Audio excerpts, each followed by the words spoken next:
This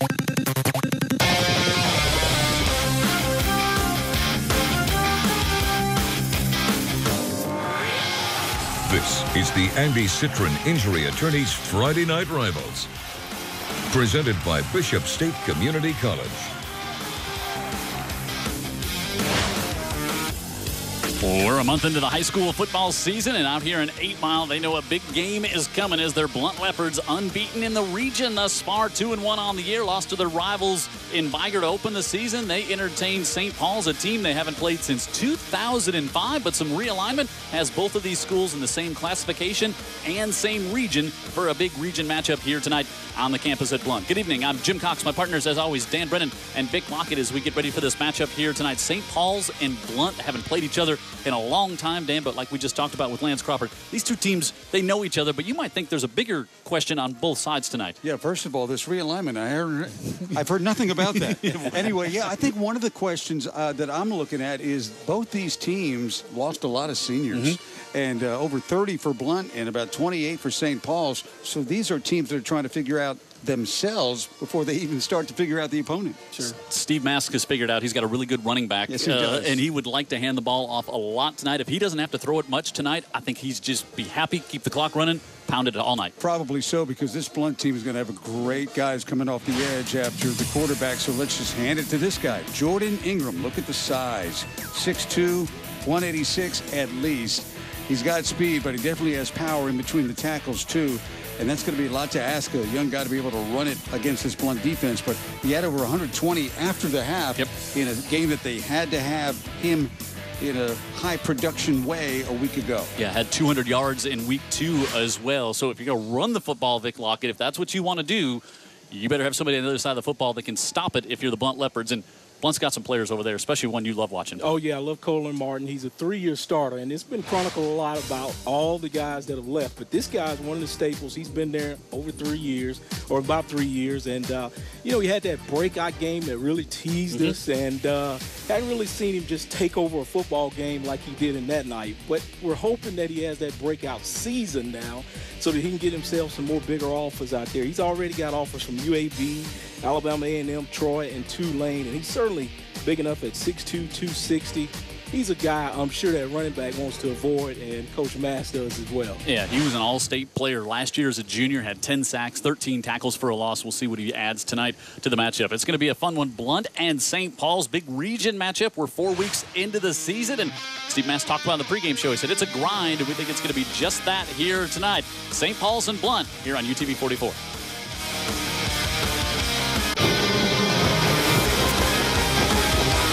Saints and Leopards tonight here on UTV 44, 6A region matchup. Let's go to the sidelines and welcome in Tara Reeves. Back in May, St. Paul's filed a lawsuit against the Alabama High School Athletic Association over their competitive balance rule, which requires teams to move up in competition if they experience a high level of success. Now, St. Paul's won 3 out of the last 4 state championships in 5A, and so the AHSAA considers that a high level of success. Now, keep in mind, St. Paul's already abides by the 1.35 student multiplier, which is mandatory for all private schools in the state of Alabama. Last week, the Saints won their first 6A matchup since moving up in the classification. We'll see how they do against Blount tonight. All right, thanks, Tara. As we get ready here, St. Paul's will kick off. Jackson Fowler, he's a senior. He's got a big leg. He put a bunch through the end zone last week against Baldwin County. This one high, angles back, but Cameron Johnson will take it at about the 5. 20, breaks the tackle across the 25, and we got to come to Leopards all the way across the 40 and out to the 41-yard line. Cameron Johnson, he'll start at linebacker, and he's back there returning that one. It has the Leopards with good field position to get this one started. Lev Holly, 4th year here at Blount, 28-11, 21-5 in region play. 2-1 this year, 2-0 in the region to start things off for the Leopards. Young team. They'll start a sophomore, LaMarcus Brown at quarterback, sophomore at running back, Jarris Williams. I think some people are looking at this Blount team, Dan Brennan, thinking, we might want to get them. We need to get them early in the season, this year, because they're going to be good for a while. Yeah, and this is a team that may get a whole lot better as this season goes along. Brown gives it off, and Williams, the other sophomore we just talked about, plunges ahead for a couple before he's wrapped up. Trayvon Bellamy in there to make the stop. The Leopards offensively. Howard Page, Graham McCovery, who was such a great guest on the pregame show, 330-pound senior. Hunter up there, he's going to make a lot of problems on that offensive line on the right side. Williams, Brown, Tucker. Also Williams and Grays. Cameron Grays, a sophomore who can catch it on the outside. And dry on Eric Williams, 22. He can go get it also on the outside. The high snap, and Williams met at the line and pushed back there. Daniel Foster Allen, who's been banged up for the Saints team, and he's just starting to kind of finally feel healthy. Devin Manigault in there as well. Caleb Crum, a returning starter on that D-line. And we just talked about Foster Allen. Harris Sankey moved from the D-line to linebacker. Hensley, and you got Chambers, the 3-year starter. Bellamy, the junior. A little young in the secondary at places, but then you've got A.J. Finley, the Ole Miss commit, at corner. Yates Graham is the safety, and he's a heck of a player. Bracey and Julian Little ride things out in the secondary for the Saints.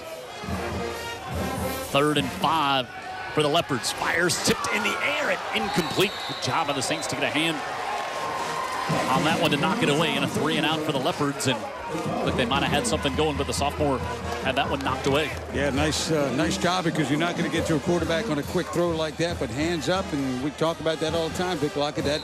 That's an effort play, and it probably saved the first down. Absolutely, and it could have been a tip drill and possibly a turnover. But Blount coming out, just like Algernon said, the offensive coordinator, they want to establish the run and then just sort of take what St. Paul's defense is going to give them. The Virgil Smith on the punt for the Leopards. Finley back. St. Paul's coming with pressure. High kick. Finley called for a fair catch, but instead lets it bounce, and the Saints there's actually Finley was coming on to put the pressure there, and they had Javante Graves-Billups back deep, but Finley trying to come get a block on that one. There's Steve Mask, 7th year here at St. Paul's, 34 and 5 all time in region play. You see his record here at St. Paul's overall, 174 and 87 in 22 years. He's had stops at Colburn County, Buckhorn, and Bradshaw. 3 of the last 4 5A state championships reside on Old Shell Road for the St. Paul Saints. Rolling out, dumping it on the backfield on that one, incomplete as they try to come to the fullback, Raymond Bell. Jay Green, gimpy out there, got hurt in the game last week, and keep an eye on him to see what he's able to do for the Saints here tonight. Maples, Hunter, Schultz, Ward, Rollins up front. And they got Graves, Billups, also Henderson, a returning starter, senior. Kenny Brown, number 4. He can be a special player. We'll get it to the tight end occasionally as well. In the backfield, Jordan Ingram, that Dan talked about, and he'll get his first touch tonight. And he's on the right side, and he's going to be close, and now he's going to step out of bounds and have the Saints first down. Just a junior. 73 carries, now 74 carries, 480 yards now on the year. This defense, they got a lot coming at you. Johnson, Hampton, Cortland Martin, that Big talked about. Stephen Bell, big as well. Sidney Collins on the outside. And the linebackers, Bradley. Johnson may or may not be in there tonight. Dewberry's going to get some time. James Hunter there as well. And trainer in the secondary, Eric Williams, is a safety. You can go out and get after things. Milligan and Harris Mitchell rounded out for the Saints, as we've got a flag over on the far side on that one. They're going to back the Saints up, and we'll listen in. Holding against the offense, 10-yard penalty from the spot of the foul. Repeat. Just like in the NFL, usually if they get that corner that easy, somebody is grabbing a little something. Yeah, and Blount's got a lot of numbers up front. It was kind of surprising to see they were able to rip off a run like that, so that may be the explanation.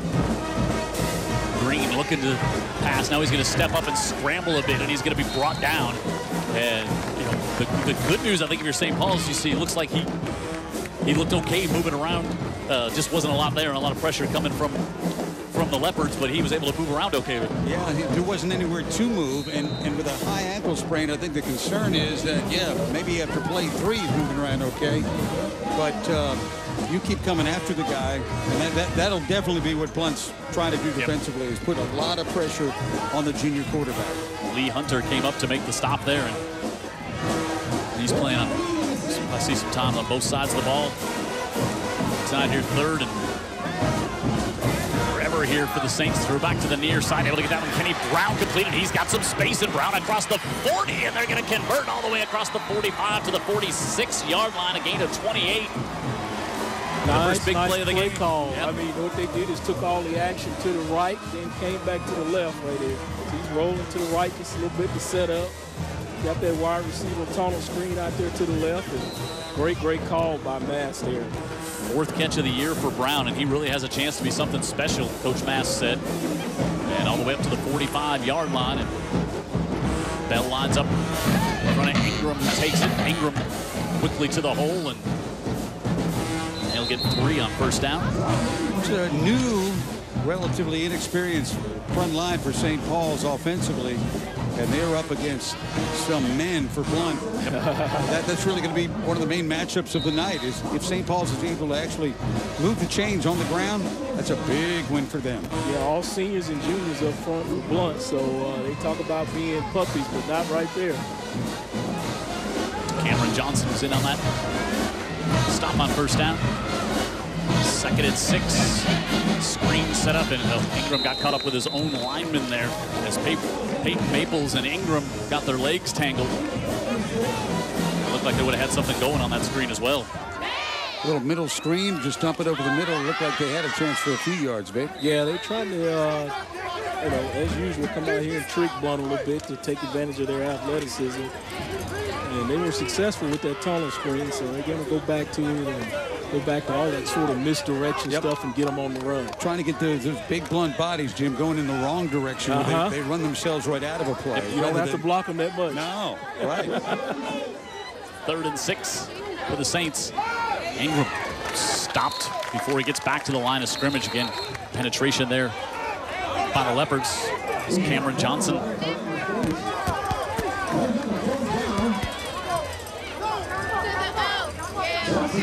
And able to make the stop.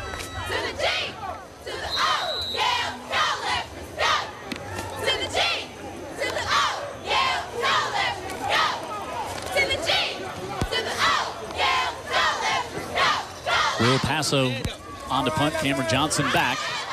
Good high kick. Johnson calls for a fair catch right at the 15-yard line. And Leopards, who went 3 and out to start things off, will come out here on offense. Last night, couple of games. Citronelle 3-0 on the year. How about that? St. Michael lost last night to T.R. Miller, Davidson, and McGill tonight. A couple of unbeaten teams in the regions. Theodore and Fairhope, a big one across the bay tonight as well. Mary G. and Murphy. Foley shut out week 10 last year. Shut out the first 3 weeks of the season. Then 4 in a row without a point.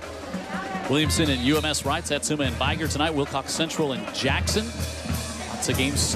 St. Luke's and McIntosh. You saw UMS on the schedule. UMS with 8 regular season wins in a row. The longest streak in Alabama high school football right now. How about that? Brown wants to air it out to the near side for Williams, and the Ole Miss commit, A.J. Finley, goes up and knocks that one away.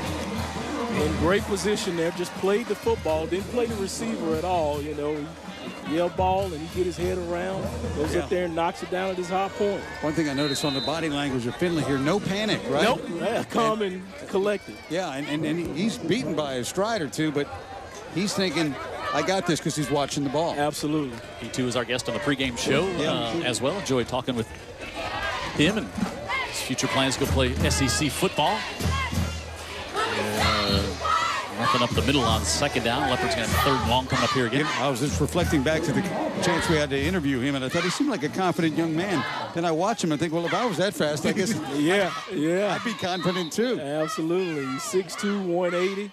He can go. Can jump out to the gym. Yep. And probably run from everybody in the gym or run after him and catch him. Good ball skills. 3rd and 8 for the Leopards. Brown steps up. Now he wants to keep it himself. He's going to be stood up by Chavers and the rest of the Saints. There is a flag on the far side. Good coverage downfield, and that pocket kind of collapsed and made Brown start scrambling. Reggie Bracey sitting there to make the stop.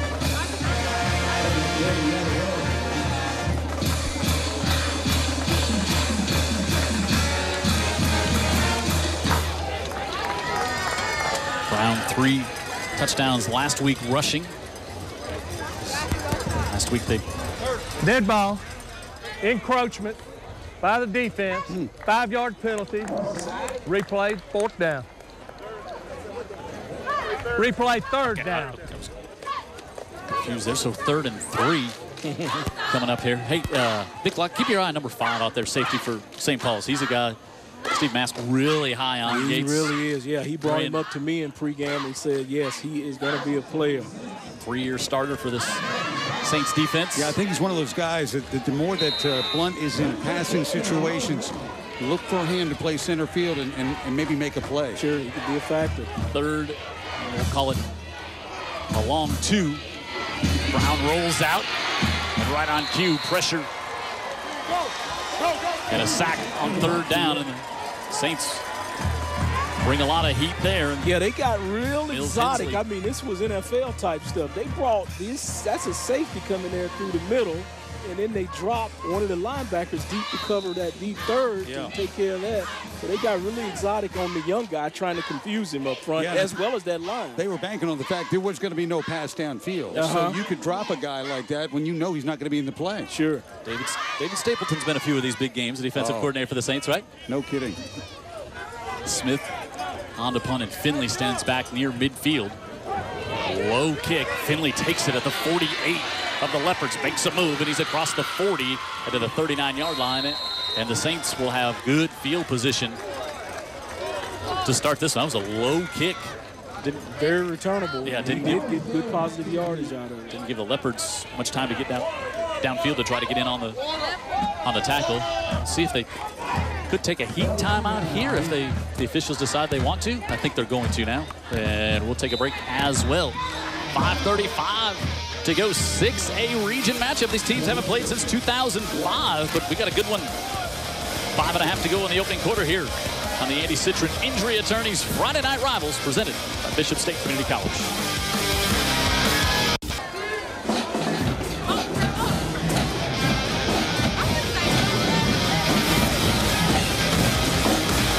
Stan Brennan, Vic Lockett, Terry Reeves in the sideline, David Sharp, our statistician, Jared Kihas in the truck, and our entire crew here on a hot afternoon and morning of setting up here on the campus of Blount High School for our UTV 44 high school football matchup tonight. On the pitch, Ingram, a block on the right side, about the 38-yard line.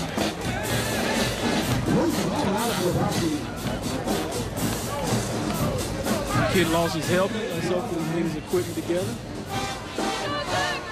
There's his replacement. Stephen Bell comes in there. Replaced Lee Hunter. Hunter playing on both sides of the football.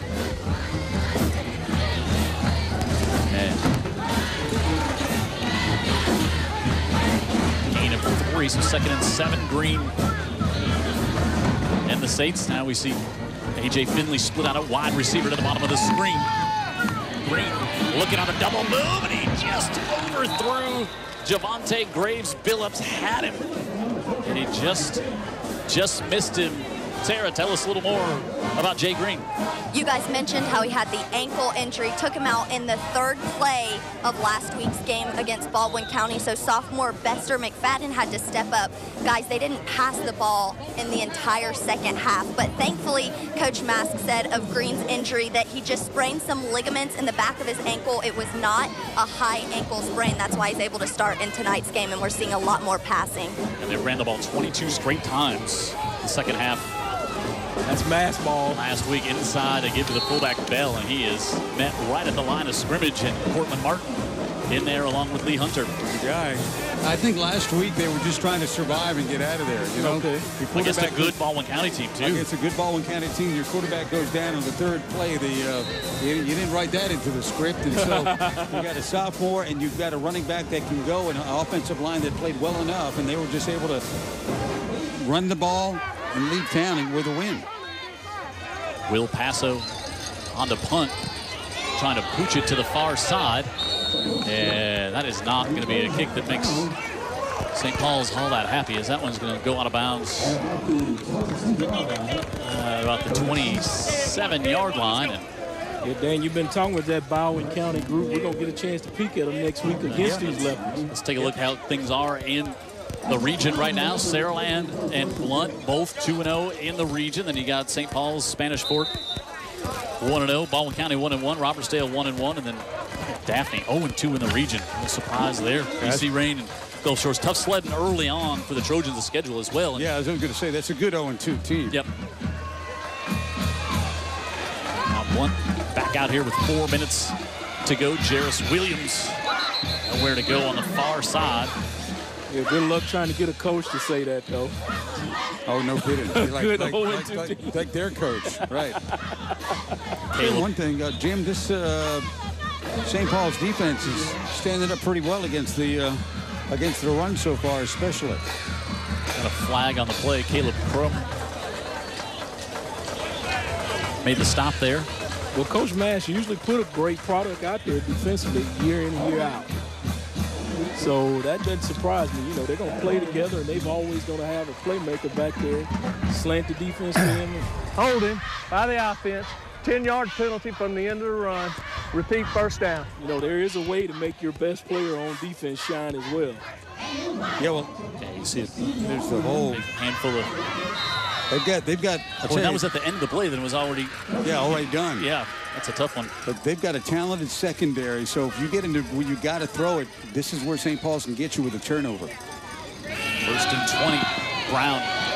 Pressure coming from Foster Allen. Throws incomplete as he was trying to get Jairus Williams crossing back to the near side of the field. Yeah, Foster Allen, I want to mention real quick, his mother's been under the weather a little bit, so I want to send prayers out to her, and hopefully she makes a speedy and blessed recovery real quick. Absolutely. He's nice. He'd been banged up himself, had not been at full strength, and now finally getting there for the Saints. Second and 20 here for the Leopards.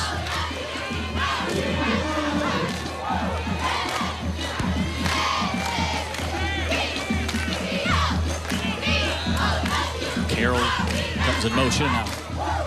Sets to the right. That play clock, I think, expired on that one. Did Lev Holly get a timeout? Well, I'll tell you what, that was fortunate he did, because that could have been disaster right there. Yep. Right. Yeah, he did. They've had some trouble with some of the snaps too have been high. That's a bad way to start a play. Yeah, sure. And they've been, like you said, a little bit high throughout the game. That one there was just extreme. It's going to be a disaster. Coach Holly really smart there, saw the clock going down and helped his young quarterback out by getting the timeout. Young quarterback not even thinking about the 25-second clock. Yep. Yeah, you're way behind the chains here, and now you start worry about what could happen. You just have a feeling this is going to be one of those games that could be tight throughout, and field position going to be a huge part of this. And turnovers. Yep. Hey, guys. You guys sound like coaches. You've taught us well, Big Lockett. That's right. Send us your emails. Hey, guys, at utv44.com. We'll answer anything you want us to, anything you want to ask. Check in and watch it. We appreciate everybody calling. We get lots of texts up here in the booth, people watching the game. Jim's not going to give away his fishing holes. I can assure you guys. No. Don't send them for that. Jackson Fowler, the punter and kicker for the Saints, the kicker for the Saints, he was hitting you up for him on the field before the game. I've known that young man. He's a heck of an outdoorsman. Well, you charge him later when he gets in the pros. Oh, my goodness. This is all kinds of trouble before the snap. Let's see, that was a go route and an out route. Yep. Now we know. And they weren't ready defensively. They short a man over here, looks like. Dead ball. False start. Offense. 5-yard penalty. We're after a timeout, right? Yeah. You hope everybody's got concentration. everybody's got the memo, but we had 2 of them leaving early for Blount. Second and 25 for the Leopards. Brown looking, wants to go across the middle. There's a handful of jersey there. Ooh. Oh, wow. St. Paul's got away with one there. Lev Holly was saying, you've got to call that. Linebacker, you know, and even if they had thrown the flag, if you're St. Paul's, you're like, that's fine. Take that penalty because you're just about to get beat. Well, Let's that's watch. what he was doing there. Let's watch. Yeah, he knew he had him right there on the inside. Wow, that's it Reggie looked Brace. egregious on the replay, but it certainly did at real time. Ooh, got him. Reggie Bracy got away with one there. Yeah. They'll probably go with the same play. 3rd and 25. 3 receivers to the bottom of the screen. 1 up top. Brown looking. Now comes to Carroll out of the backfield, and he's got two Saints around him and wrap him up and nowhere to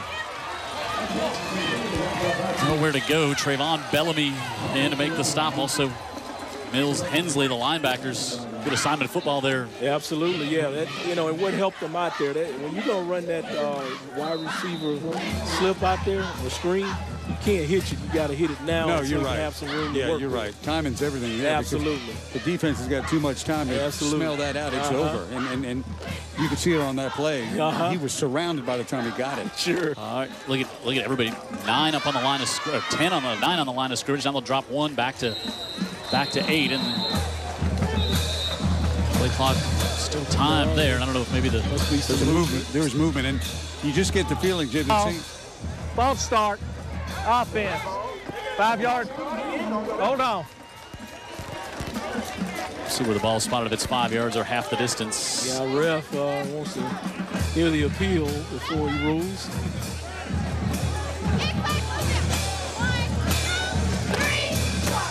Or maybe he was finished. Either way, it is certainly a 5-yard penalty. It just feels like St. Paul's. It feels like St. Paul's feels like they can get one, right? No, for sure. And they got Smith now in his own end zone. St. Paul's coming with pressure, and Smith a good job to get that one off. And Graves Billups just watches it roll out of bounds. That's a good job by Smith to get that punt off and get it at least out to the 46-yard line. And if I was Smith, I would stay with that same rhythm the whole game, because St. Paul's is smelling blood. Every Friday night we are the best matchup around, and it's our Andy Citron Injury Attorneys Friday Night Rivals. Call Andy 251-888-8888. Andy wins, and we thank Andy for being a part of high school football here on UTV 44. We welcome into the family this year. Makes him a big winner being a part of our group. Oh, there you go, Vic Lockett. 2.5 to go in a scoreless first quarter. Ingram coming to the near side of the field, and not a lot happening there. Johnson able to make the tackle. Soldrick Milligan doing a good job from his safety spot. Not being fooled by the misdirection stuff.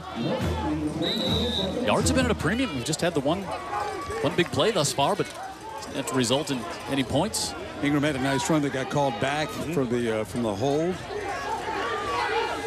Brown to the bottom of the screen. Graves Billups in the slot, and Henderson up top. Rolling that way is Green. Green, pressure, able to step away now, looking. Martin chases him, and he fires. He's able to get it right up near the sticks, and he's got a first down. Javonte Graves Billups, his 4th catch of the year, and the sophomore will move the chains here for the Saints. Green did a good job just staying with the play, not panicking with the rush and all of the bullets around him, and he just delivers the football to a guy, gets some positive yards. Yeah, Martin was smelling blood on that one too. He thought he was going to be able to get a hold of Green there with it hustling all the way across the field. Yeah, I thought Green showed a lot of athleticism right there by avoiding just one Jay rusher. Green, huh? Jay Green. Nice job, Jay. First down for the Saints. Give it to Bell. Bell, the fullback, and maybe a couple, and Bell a little slow to get up. Or the Hunter, yeah, the Hunter. No, we're real tough in this booth, man. I promise you. I don't even pretend to be, Vic Lockett. I don't even pretend to be. That Blount defensive line, man, that's it's something to deal with, isn't it? Yeah, that's a lot of big kids. Senior, right there. junior group. Jordan Reed matched up with Kenny Brown at the bottom of the screen.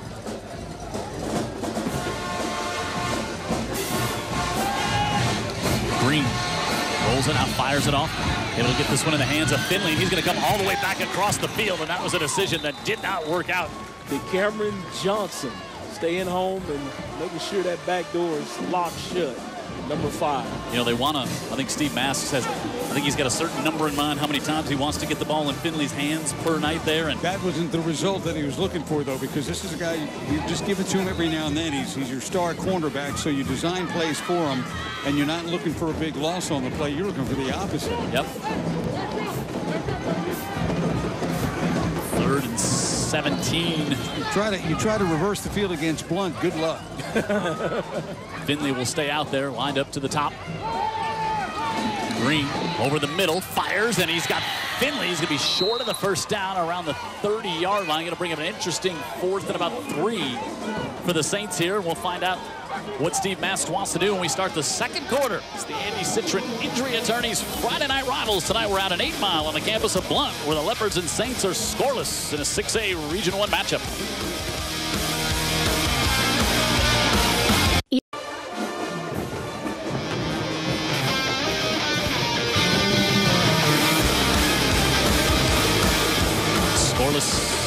After one, Jim Cox, Dan Brennan, Vic Locketer, Reeves on the sideline. David Sharp, our statistician, who tells us that St. Paul's had 50 yards in the first half of offense. Blount with 5. Not the way you want to start the first quarter at all, is it, Dano? No, all right, so you wonder where you're going to find the yards. 4th and about 5 here on the mark here for the Saints. Green with pressure, dumps it out of the backfield. He's got Ingram. Oh, what a great play by Cortland Martin. There he is. He's finally showing up for us and made a play right there. Wow. Staying home, watching that screen. And 4th down, it looked like that was going to be successful for the Saints. First down, saving tackle. Well, look at the way he reacts, because he's going after the quarterback, and he quickly realizes, and he does a 360. That's a veteran move, too. That's a senior figuring out, smelling. That's indicative of the talent he's got, too, Dan. That's what I'm telling you. This kid can really be special. We just got to get him to show up night in and night out. We've seen him take over portions of games since he was a sophomore. So big stop by the Leopards on defense, and they get it back. Brown looking at the near side, sliding, and unable to get a hand on that was Melvin Williams, another sophomore on this Leopard team. It's one of those long throws. Yeah. Coming back to the near side. Yeah, not what's the return on investment on that play? Even if it's completed, pretty well guarded by St. Paul, so probably not a big net game even if he catches it. 2nd and 10 for the Leopards. Looking to air it out to the near side. Little in coverage and complete up to the 32-yard line. They throw a late flag for the pass interference, but able to go up and haul that one down. Emerson Streveson, 38-yard gain. Yeah, that's one of those rainbows that end with the pot of gold right there. He's hooked him in the air, but he knew his receiver's speed. And it just was the perfect pass there in a go route. Yep, and Little's older brother, now also at the Naval Academy. Nice. And he was a part of a big part of some of the state championships for St. Paul's too. Against the defense, the penalty will be declined. First down, Blount. You know, Algernon loves to do that, the offensive coordinator for Blount. If he could go deep every play, I think he could do it. He loves it. I mean, Blount offensively is multiple, but it's funny, they seem to do things in spurts or in series where they show you heavy run, and then maybe they'll come out and look like a completely different offense. Like this. Yeah, well, he says he's going to take what the defense gives him is what his philosophy was tonight. Empty backfield for Brown. Now he's going to pull it down and run, and Brown gets to the outside. He's inside the 20, still on his feet, and brought down at the 11-yard line by Sankey. First down, Leopards. You know, I think spreading it and letting this guy run is good against any defense, because this kid is a special talent. He's just a sophomore. Put it in his hands and let him just use those wheels. Yeah, but you know, Algernon shockingly told me he's more of a drop-back pocket passer type guy. Yeah, but that was a draw play with a kid that ran he showed off Yeah, like just the opposite. Yeah. Put it right at the 10. They've been lulling me to sleep on that one. Your friends don't tell you the truth. First and goal. And we get a whistle pre-snap for the Leopards here. You know, he's probably not like the kid that's going to Florida, and that's what they're used to. So, well, yeah, Tony but this kid here still can run, but just not like the kid from Florida, and not many in the world can. Right. I was just going to say, they asked the pocket passer to draw it again they were asking him to run again. Yeah, this is my first peep at him, and yeah, he does have. Dead ball, encroachment against the defense. 5-yard penalty.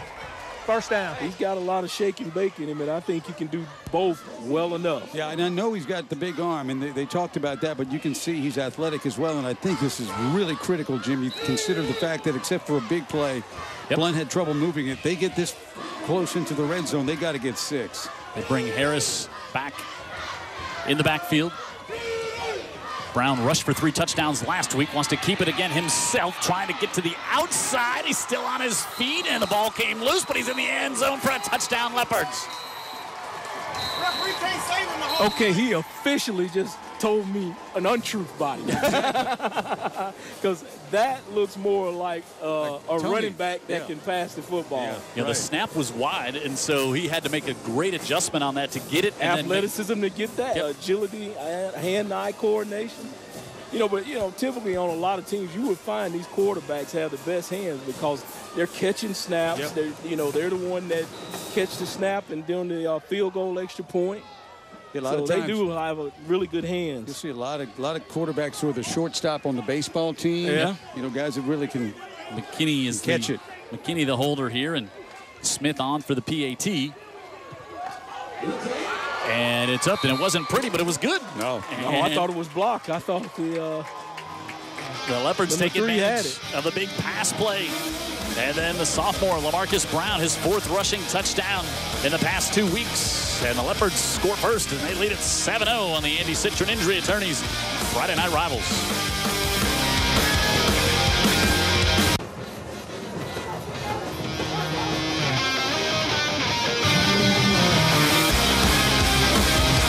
Jim Cox, Dan Brennan, Vic Lockett, Jared Reeves in the truck. Jared Keyhouse in the truck, Tara Reeves on the sideline. I combined 2 positions there into, we got a big crew. Yeah, you trimmed him down by 1. Short kick to the near side. Finley take it at the 32-yard line and up across the 40. Look out! A.J. Finley trying to straight arm all the way up to the 35. And his poise, so those are tough kicks to handle, and he just takes it, not rattled at all, and no panic. Up the 35-yard line. And Blount had a great plan, to kind of pooch kick the thing, and hopefully it fall in somebody's hands, and they get a little bit nervous. It didn't get high, or not even feel it. I think it didn't get high enough on the pooch kick. It was more of those line drive.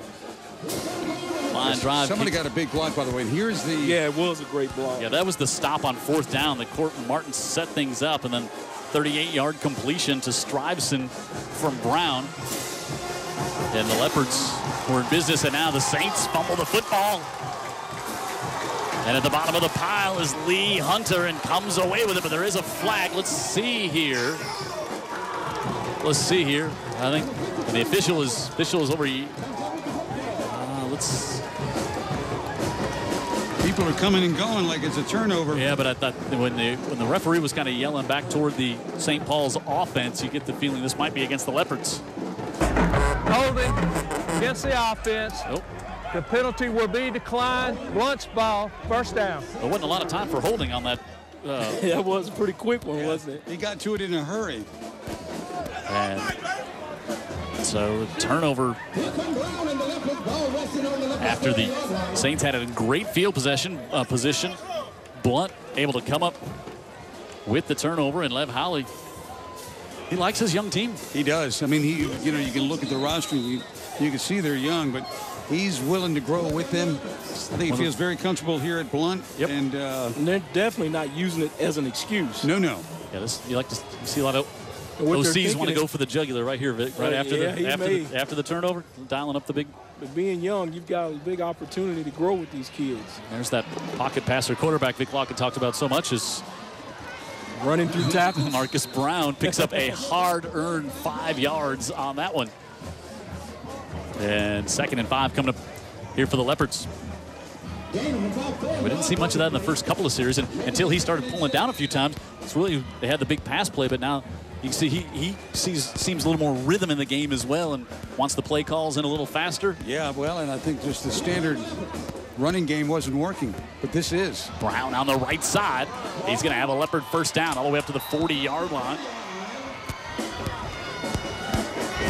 Took a big lick over there on the far side of the field. Forward progress is at the 40-yard line. I think Foster Allen was over there. See if they line to gain was the 40, and I thought he got right to the 40. Yeah, he thought he got it, and then the ref from the far side decided to backtrack a little bit. So maybe he gave a second effort and lost his forward progress. Officials talking things over there. What's going to come out of this summit? Yeah. Maybe a nuclear treaty, huh? Well, or a fumble or a penalty or maybe a disaster for someone. Yeah, huh? right. Let's see. So he's going to be short of the first down. Okay. It'll be third down. And well, that wasn't quite as dramatic. so not a big reaction from the crowd, so we just say, hey, let's play ball, huh? 3rd and 3.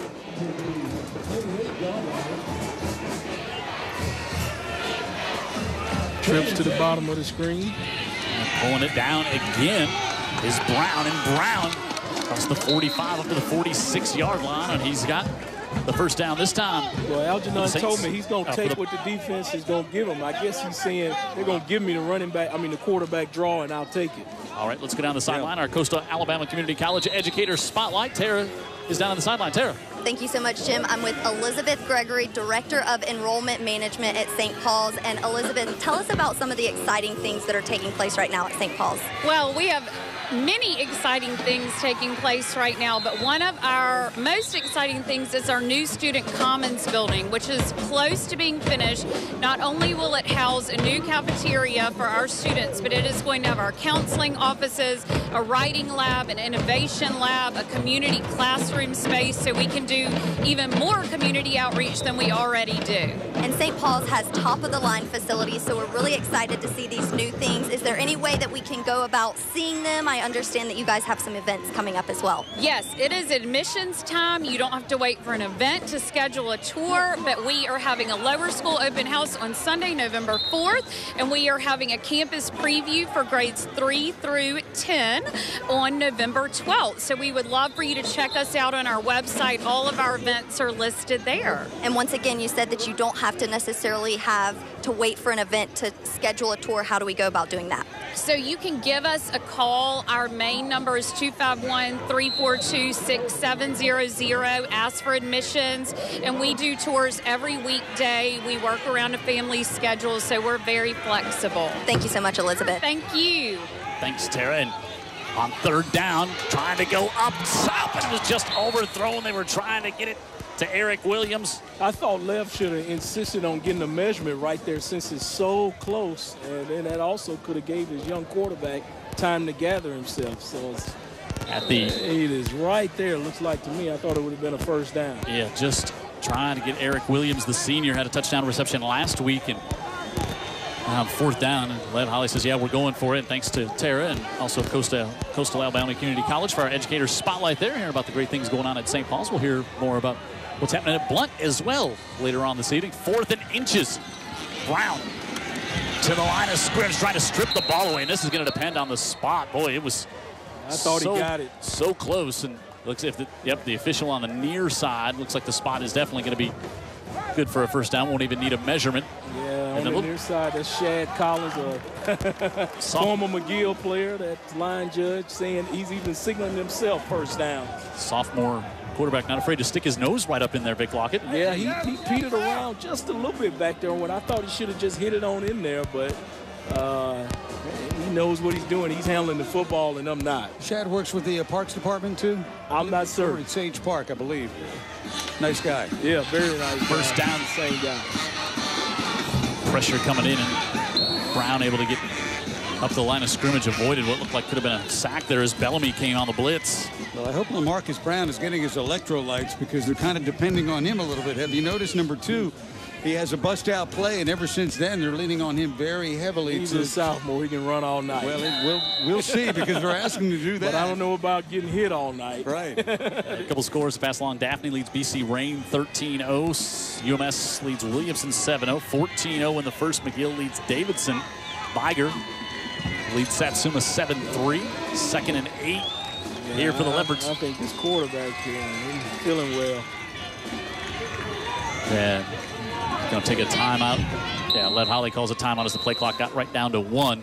You think that was like quarterback needed a little breather there? Yeah, I think so. And then, you know, being young like that, you know, he's still trying to figure out how much he can go, what's an injury, when is he hurt, trying to decipher that. So that was a good timeout by Coach there. He is shaken up. And so, again, they're going to put a heavy load on him. Let's see how much he can take. Lots of history between these two programs certainly here. So here's our trivia question tonight. How many combined state championships between these two schools? Well, ironically, the two coaches, and when I went over to talk to them, they were together. That became a bone of contention. Lev was saying, hey, you guys have got some, and we're trying to get there. Okay. I was wondering if they were, like, wondering about the trivia question, if they were discussing the trivia question before the game. Maybe they contributed to you. Is that where you got it? No, I was the department. Library. The Department of Trivia turned this in long before that meeting of the game. Hey, how about this score? First quarter, Robertsdale leads Spanish Fort 12-10. Wow. That's surprising. Chickasaw leading against Robert C. Hatch tonight. Baker trailing Carver Montgomery. Murphy and Mary G. scoreless. So we'll let you know in the second half the answer of that. How many combined state championships between the two schools? So you heard me talk. St. Paul's has won 3 of the last 4. So I bet if somebody's thinking 3, go over that. Just go over that. So that's where we're at. Timeout here. 6.5 to go in the second quarter. I'm trying to work it out in my head, Jim, and it's like you're throwing numbers at me while I'm doing numbers. I'm sorry. Very distracting. I know. No comment from this side of the gym. Just at the gym. Vic's way to cheat off my paper. Exactly. Hate that. That's always a good kid that allowed me to peek over his shoulder. 2nd and 8 after the timeout for the Leopards. They lead by a touchdown. Brown looking near sideline, wants Williams, underthrows it a bit, and it's picked off. Coming back as the ball was hung up there in the air. And A.J. Finley able to grab the interception, his 3rd of the season.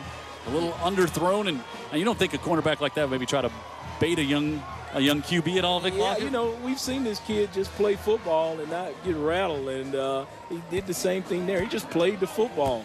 And, you know, Blount continue on to play with fire, you're going to get burned there. And, not every now and again, every time, especially with messing with that young man there. So matching turnovers here. But flip of the field, though. Yep. The Leopards pin the Saints all the way back at the 11. And Martin. Yeah, he's way early for class that time.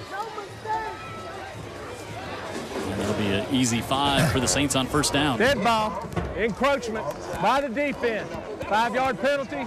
First down. We talked about Martin being the All-State last year as just a junior. 81 tackles, 13 tackles for loss, and 10 sacks as a junior. You know, and Coach Holley, he feels confident that this is going to be not this season. This game is where he's just going to break out. So he has been a bit of an impact. So, yep, that fourth down maybe play. They had a huge conversation with him prior to the game. Yeah, that fourth down play he made that'll be on the highlight film. Big.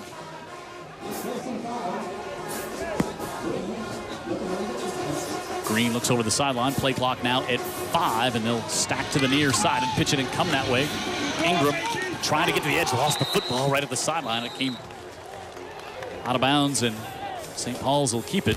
You see some different formations that the Saints are trying to maybe cause some confusion.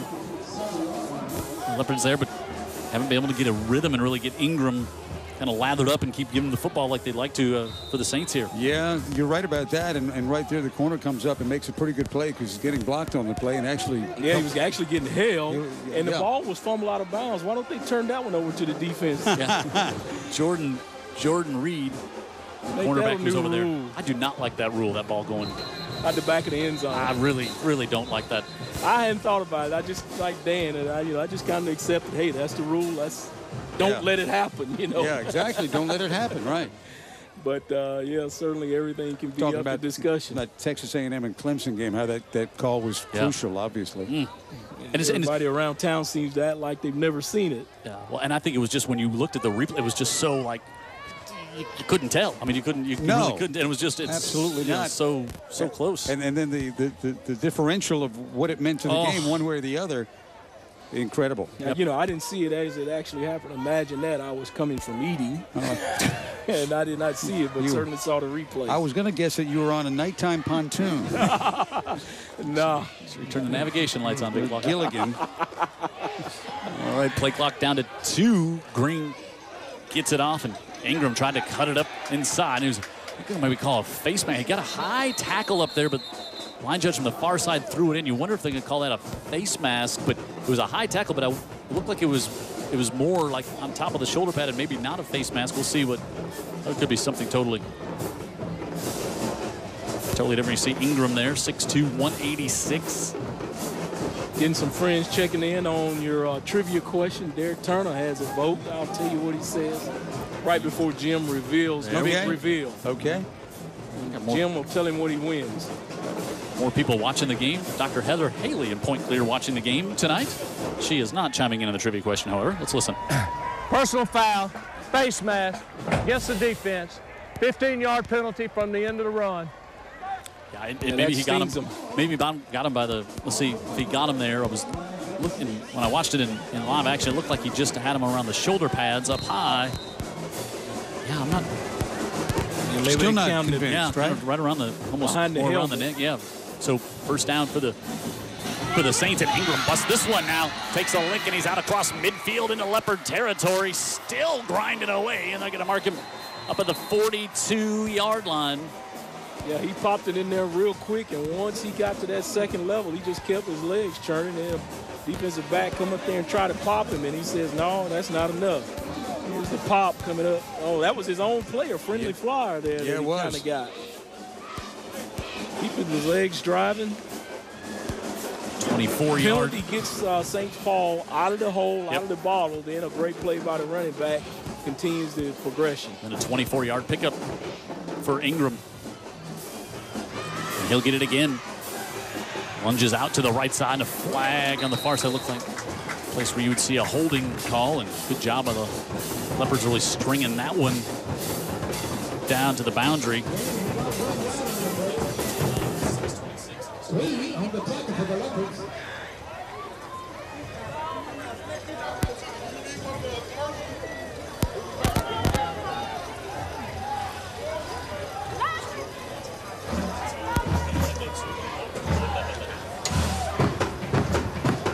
So there's another discussion by the refs about the flag. Yep. What's this Summit verdict now? Well, Vic Lockett, it's funny you ask.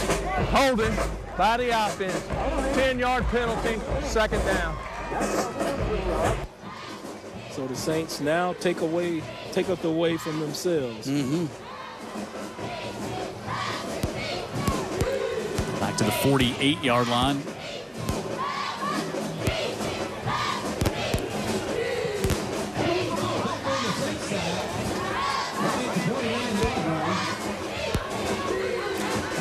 The down marker is, yeah, it should be first down. There's Steve Mask. Always enjoy our pregame chats with Coach Mask. Any chat with him. Yep. He was upset with us for not having him on TV last year. He's given it to us at the pregame show. He takes a lot of things personally. Yeah, I've noticed that make about sure Steve. he's a star. I'll tell you how to get on his good side. Get him a steak dinner.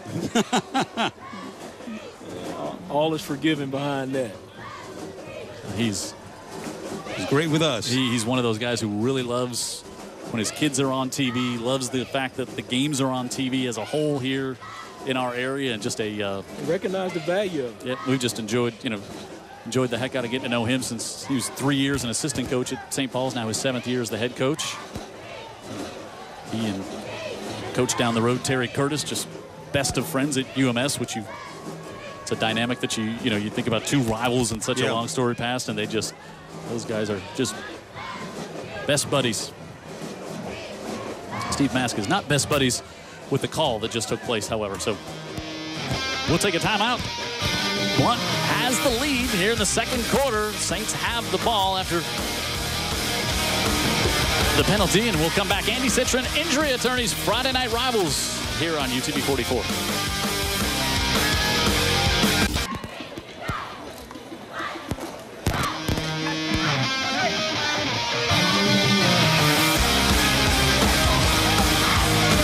17 to go in the second. Jim Cox, Dan Brennan, Vic Lockett, Tara Reeves on the sideline. Jared Kihas in the truck. David Sharp, our statistician, sitting next to us here in the booth here on the campus of Blount High School. First and 20 For the Saints, Green looks over the middle and nearly intercepted. He was trying to throw it over the linebackers and in front of the corner, and that one hung up there, and Justice Traynor will be thinking about that one when his head hits the pillow tonight. No kidding. I mean, he played it perfectly, just didn't look it completely in. He was looking upfield at that green grass he was going to gain and didn't secure the football. I think he's going to be thinking about it at breakfast tomorrow, too. That one's not going to go away anytime soon. I'm a little impressed, though, I got to say, about St. Paul's as far as protecting Green to give him a chance to throw. They've done a pretty good job of that. I would agree. 4 wide receivers here. Henderson to the bottom of the screen.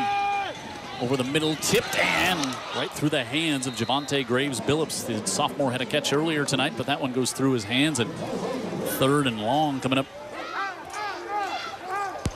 for the Saints. And Jay Green again, like, injured early in the game last week, and it was one of those injuries. Steve Mass said when it happened, he was fearing the worst. He thought really, really bad. He said, I thought he might have broken his ankle or broken his leg or tore his knee up. It looked so bad, but he's able to get out there and play this week. And thank God for that. Yeah, he was warming up in the field, and Dan and I were talking to Coach Mask, and Coach Mask asked, Jay Green said, how you doing? He said, 100%, ready to go. And Coach Mask, like he was going to say anything. Exactly. Anything different. Kid's a great competitor. And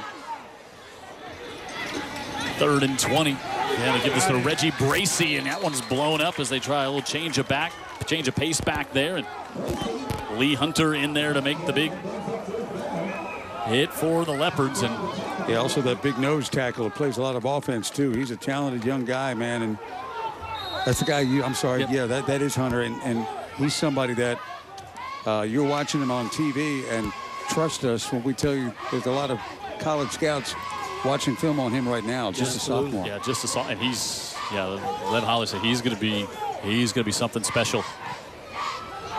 Paso, high, deep kick, and it'll go out of bounds, and it's touched by the Saints, and the Leopards falling back inside of the 10-yard line, about the 9.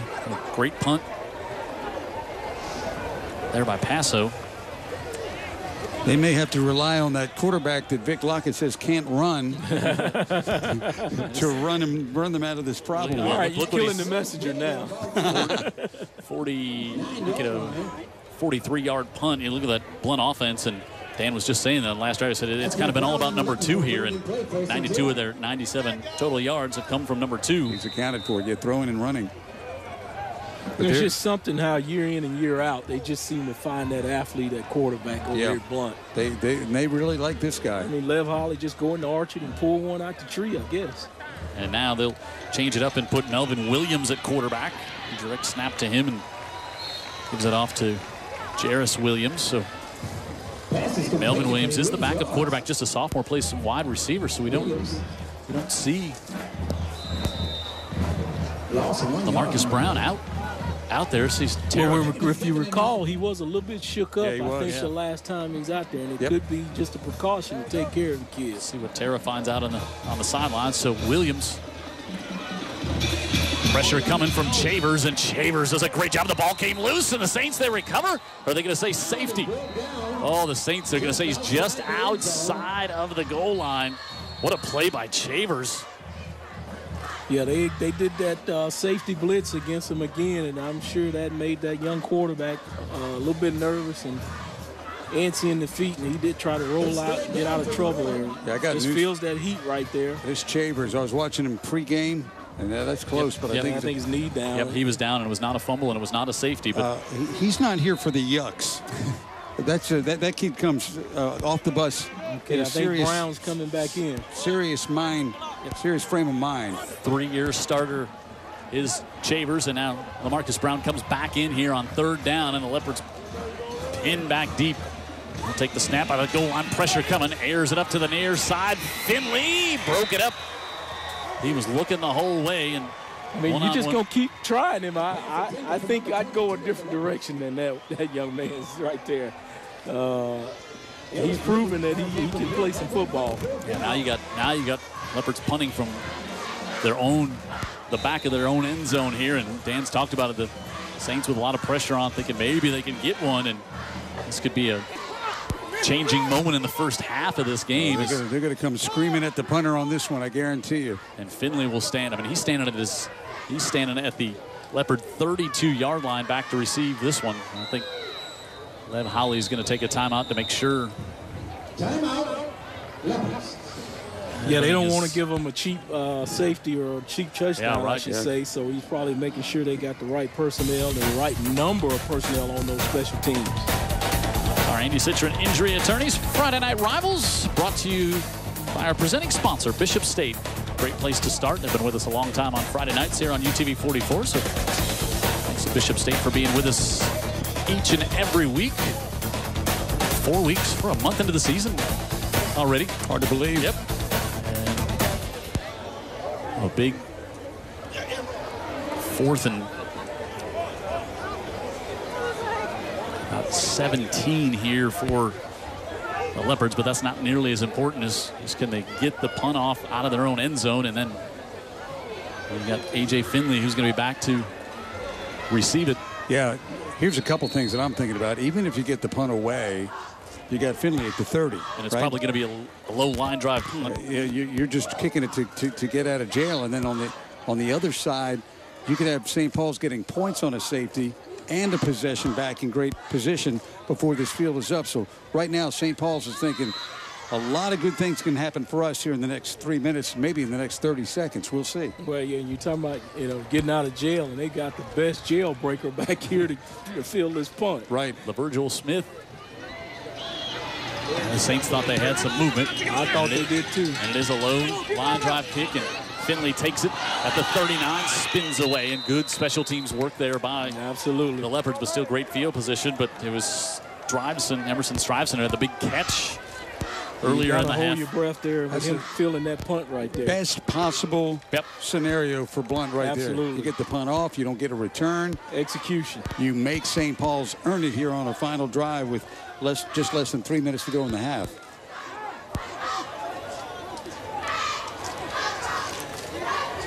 So St. Paul's also, they're thinking if they could maybe get something here, and they're going to get the ball to start the third quarter. So 2:51 to go, but yards have been tough to come by. And that's the same here as great penetration by Cortland Martin stops Jordan Ingram behind the scrimmage. Yeah, nice job by him there, just getting some penetration, squaring up the back, making a play. Grant Taylor, the lone returning starter on that offensive line, is Mr. Cameron Johnson there, and in there also. Trying to really fire up his offensive line mates as they lose 4 on first down. Green gives it to Ingram. Ingram slowed down by Lee Hunter. Then the rest of the Leopards are there. Yeah, again trying to do that misdirection stuff, and just not successful right now. When you got a really good 300-pound nose guard in Hunter right over the center, when he's disrupting, he's playing mind games in that he's such a physical player. But that center's got all he can handle just to get the snap and try and get a block at the point of the start of the play. He's causing problems. To the 41, 3rd and 13. Play clock down to 2, and they barely get it off. And now Green fires. He's able to get it complete inside the 30. Big lick as Graves Billups holds on to it. He's going to be a little short of the first down. And a 4th down coming up here.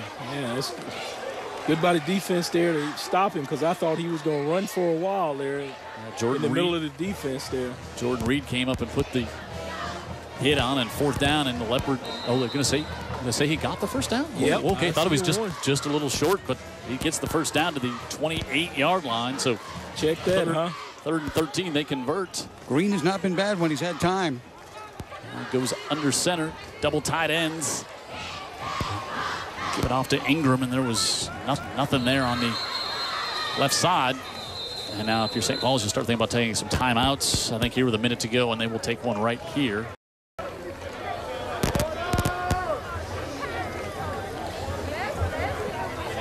It's funny, they were in an I formation with a fullback and 2 tights, and in this day of football, that's almost a gimmick offense. Yeah, Steve Mash showing his age, huh? Well, I'll tell you, defenses just don't see it that often. And so they've got to adjust to something that we knew forever as being the way you ran an offense, kind of pro style, yeah. And now defenses don't nearly see it as much, and it to them almost feels like a gimmick. It's a gimmick with a punch, isn't it, though? See the Chicago Bears come out in a T formation to start the game as an ode to George Halas on the first play of the game. That was pretty cool. I thought that was a cool way to. The start of that game was very cool. 7-0. It's the all of the stuff that's cool when you're winning, right? Yeah. Leopards have the lead here. We're going to see this Blount team next week as well for another 6A Region 1 matchup, and we go on the road up to Bay Minette. Have not done a game up at Bay Minette. Yeah, I have to pull the GPS out to get me there. And you see the Leopards in back-to-back weeks. You get to the town square and you say, yo, where's the school? You'll be good. They'll get you there. It'll be empty and you just listen to the crowd. Green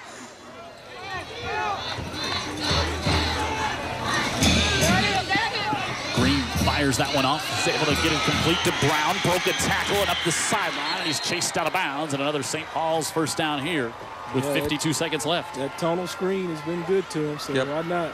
That's what you're looking for in that screen, too, Vic. You're looking for somebody to break a tackle, for them to miss a tackle, and that's exactly what happened. Pretty good hit, but he doesn't wrap up, and Brown showed he's pretty strong. Absolutely. You got to wrap up.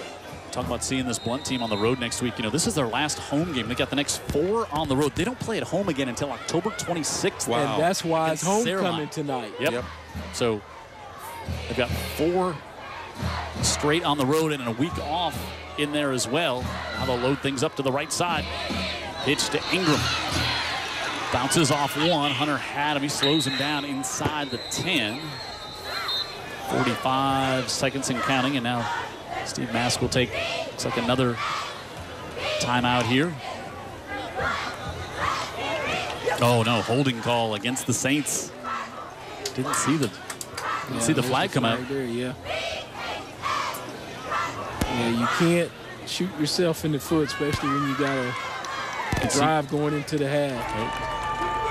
Holding, offense, 10-yard penalty, first down. That's a big purple wave to try and handle at the line of scrimmage, Vic, and you know how it is. I mean, there's times when a kid's just going to try to get his block and make it work, and the other guy's got him beaten, and then what? You got a handful of jersey?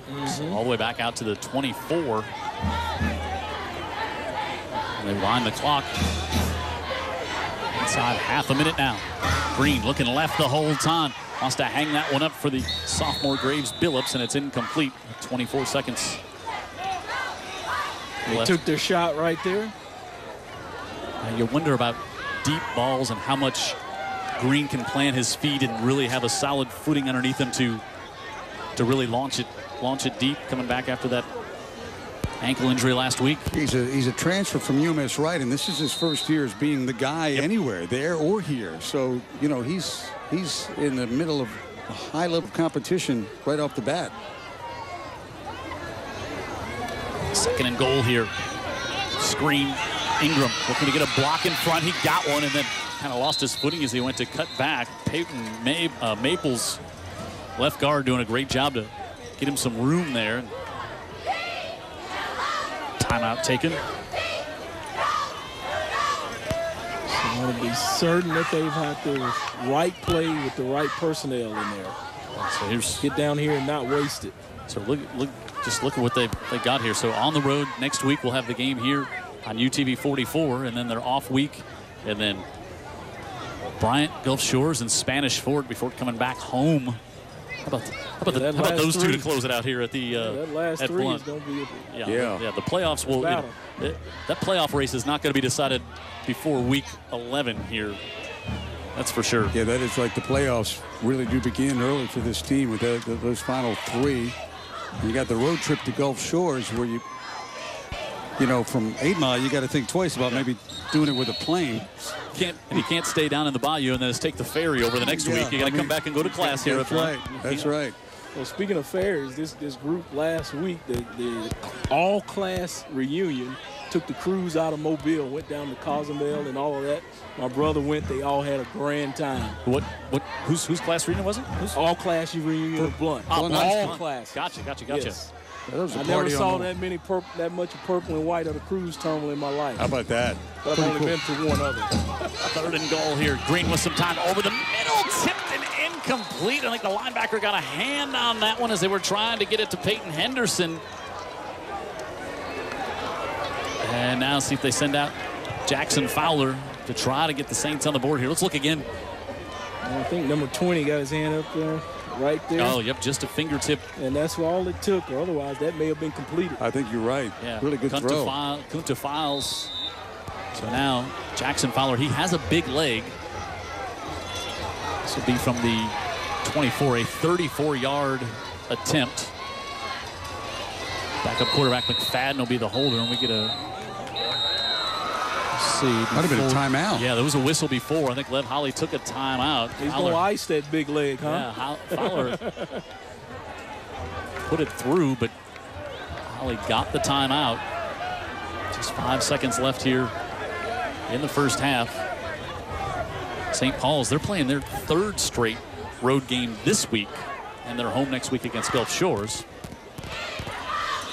So we'll get another field goal try. Jackson Fowler, his dad Jack, watching the game, is talking about that 3 in a row for the Saints. And then Gulf Shores, then they come right back, go to Spanish Fort. And they'll be off Saraland, BC Rain. Then they got Daphne and Robertsdale as well.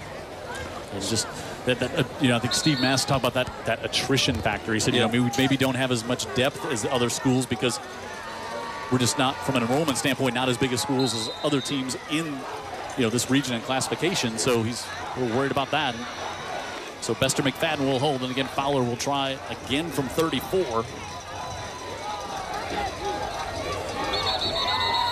And now this is going to be a flag. Is it going to be offensive, or is he going to get 5 yards closer?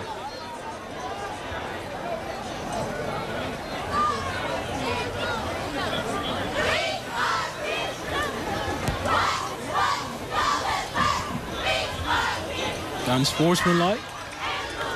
Wow, that's something pre-snap. I mean, a pre. I don't know what was said out there.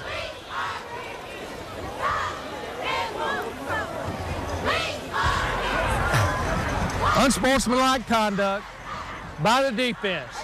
Half the distance to the goal. 4th down. Wow. I'd like to get a further explanation on that one. Yeah. So you. Steve Maskey still saying, I got to get 3 points. Points are going to be at a premium all night, it appears. And Fowler had just nailed it from 34 now. You can hear the Blount coaches saying, hey, watch the fake. They say that every kick. Coaches are 13, so this will be a 20. Crazy. Yeah, they'll mark it at the, looks like they'll spot it at the 13 on the far side there. This will be a 23-yard attempt for Fowler, and he's. Well, they're still discussing it. Yeah, I don't know what the continued discussion is all about. I tell you what, they certainly want to make an impact in this game, these refs. Well, they've succeeded to this point, but let's see what the holdup is on a hot night. Maybe putting some more time back on the clock. They put the clock back to 7.5 seconds. Okay.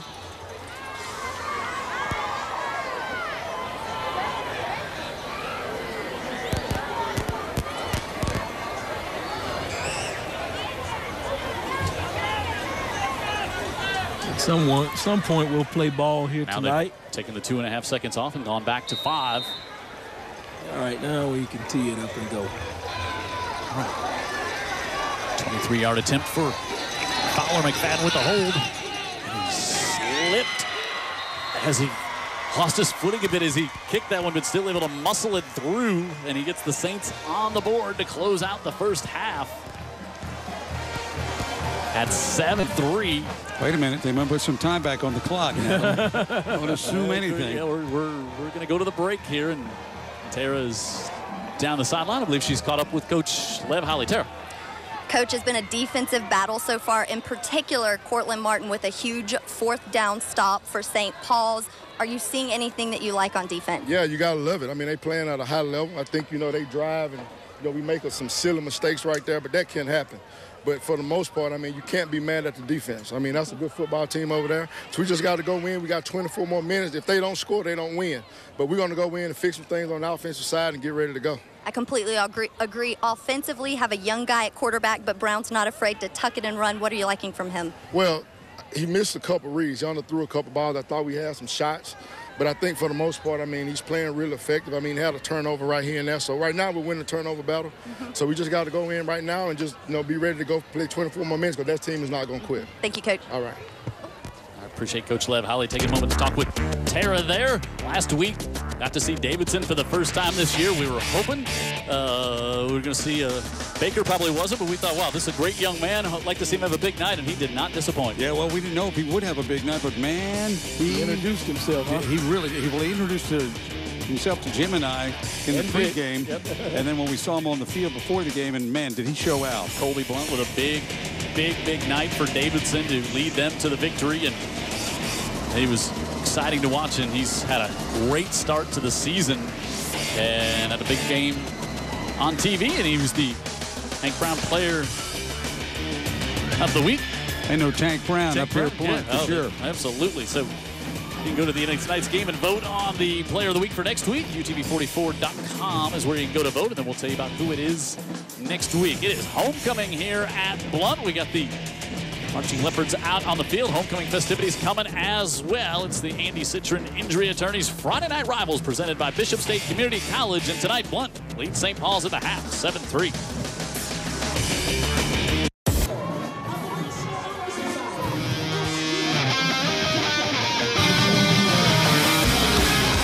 See our halftime score on the Andy Citron Injury Attorneys Friday Night Rivals. We're here at Blount. It is homecoming because, as we said, the Leopards are going to be on the road for the next 4 weeks, and with an off week as well, they won't be back here for 5 more weeks until the end of October. So we're going to set it down on the field and enjoy some of the homecoming festivities here at Blount, where the Leopards lead the Saints 7-3 through the first half.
Andy Citron, Injury Attorneys. Friday Night Rivals presented by Bishop State Community College here tonight. We are in 8 Mile on the campus of Blount High School, and right now the Leopards lead the St. Paul Saints by a score of 7-3. It's homecoming here tonight, and they're announcing the homecoming court. So let's go down and hear the rest of that here at halftime.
Injury Attorneys Friday Night Rivals.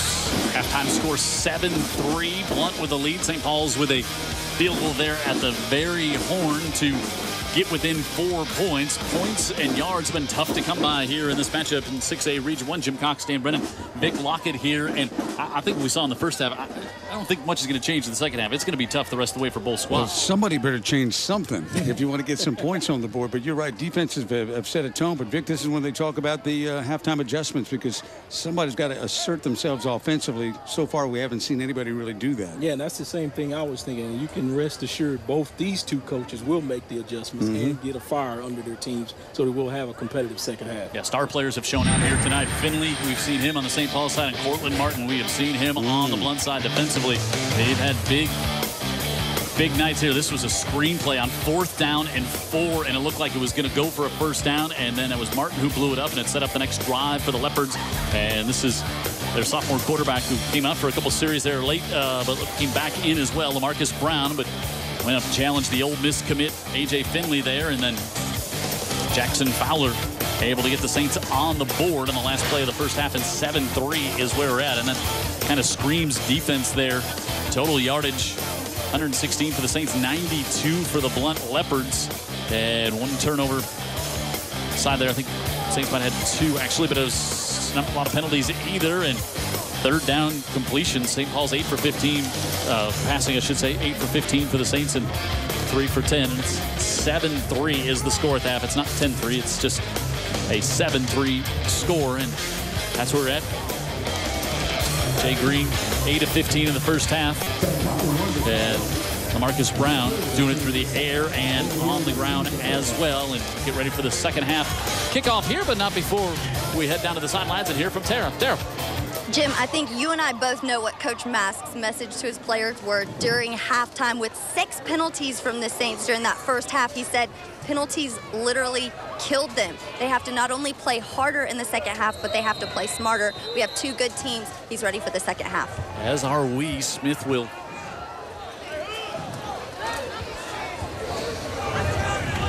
kick up. Actually going to have Stuyvesant kick off here. Emerson Stuyvesant will kick off. And again, you've got Javante Graves Billups back deep, and also Finley, and they go to the other side, and that one's going to go out of bounds. Immediate mistake right out of the half. Yeah, but you know what? Trying to kick it away from Finley. I guess so. Yeah. So is that the thinking? Yeah, I think he was not aiming for the middle of the field, and so that's just kind of a byproduct of that. So after a very festive halftime, the Leopards had their homecoming early because they're going on the road show from here, huh, Jim? Kobe McCovery, our guest in the pregame show, homecoming king at Blount High School for his senior year. Well, so that's something, to be the star of the football team and be the star of the homecoming corps. Yeah, talking to Alvin Dempsey, who coached here for a long time now at Booker T. Washington Middle School, and he says such a deserving young man. Yep.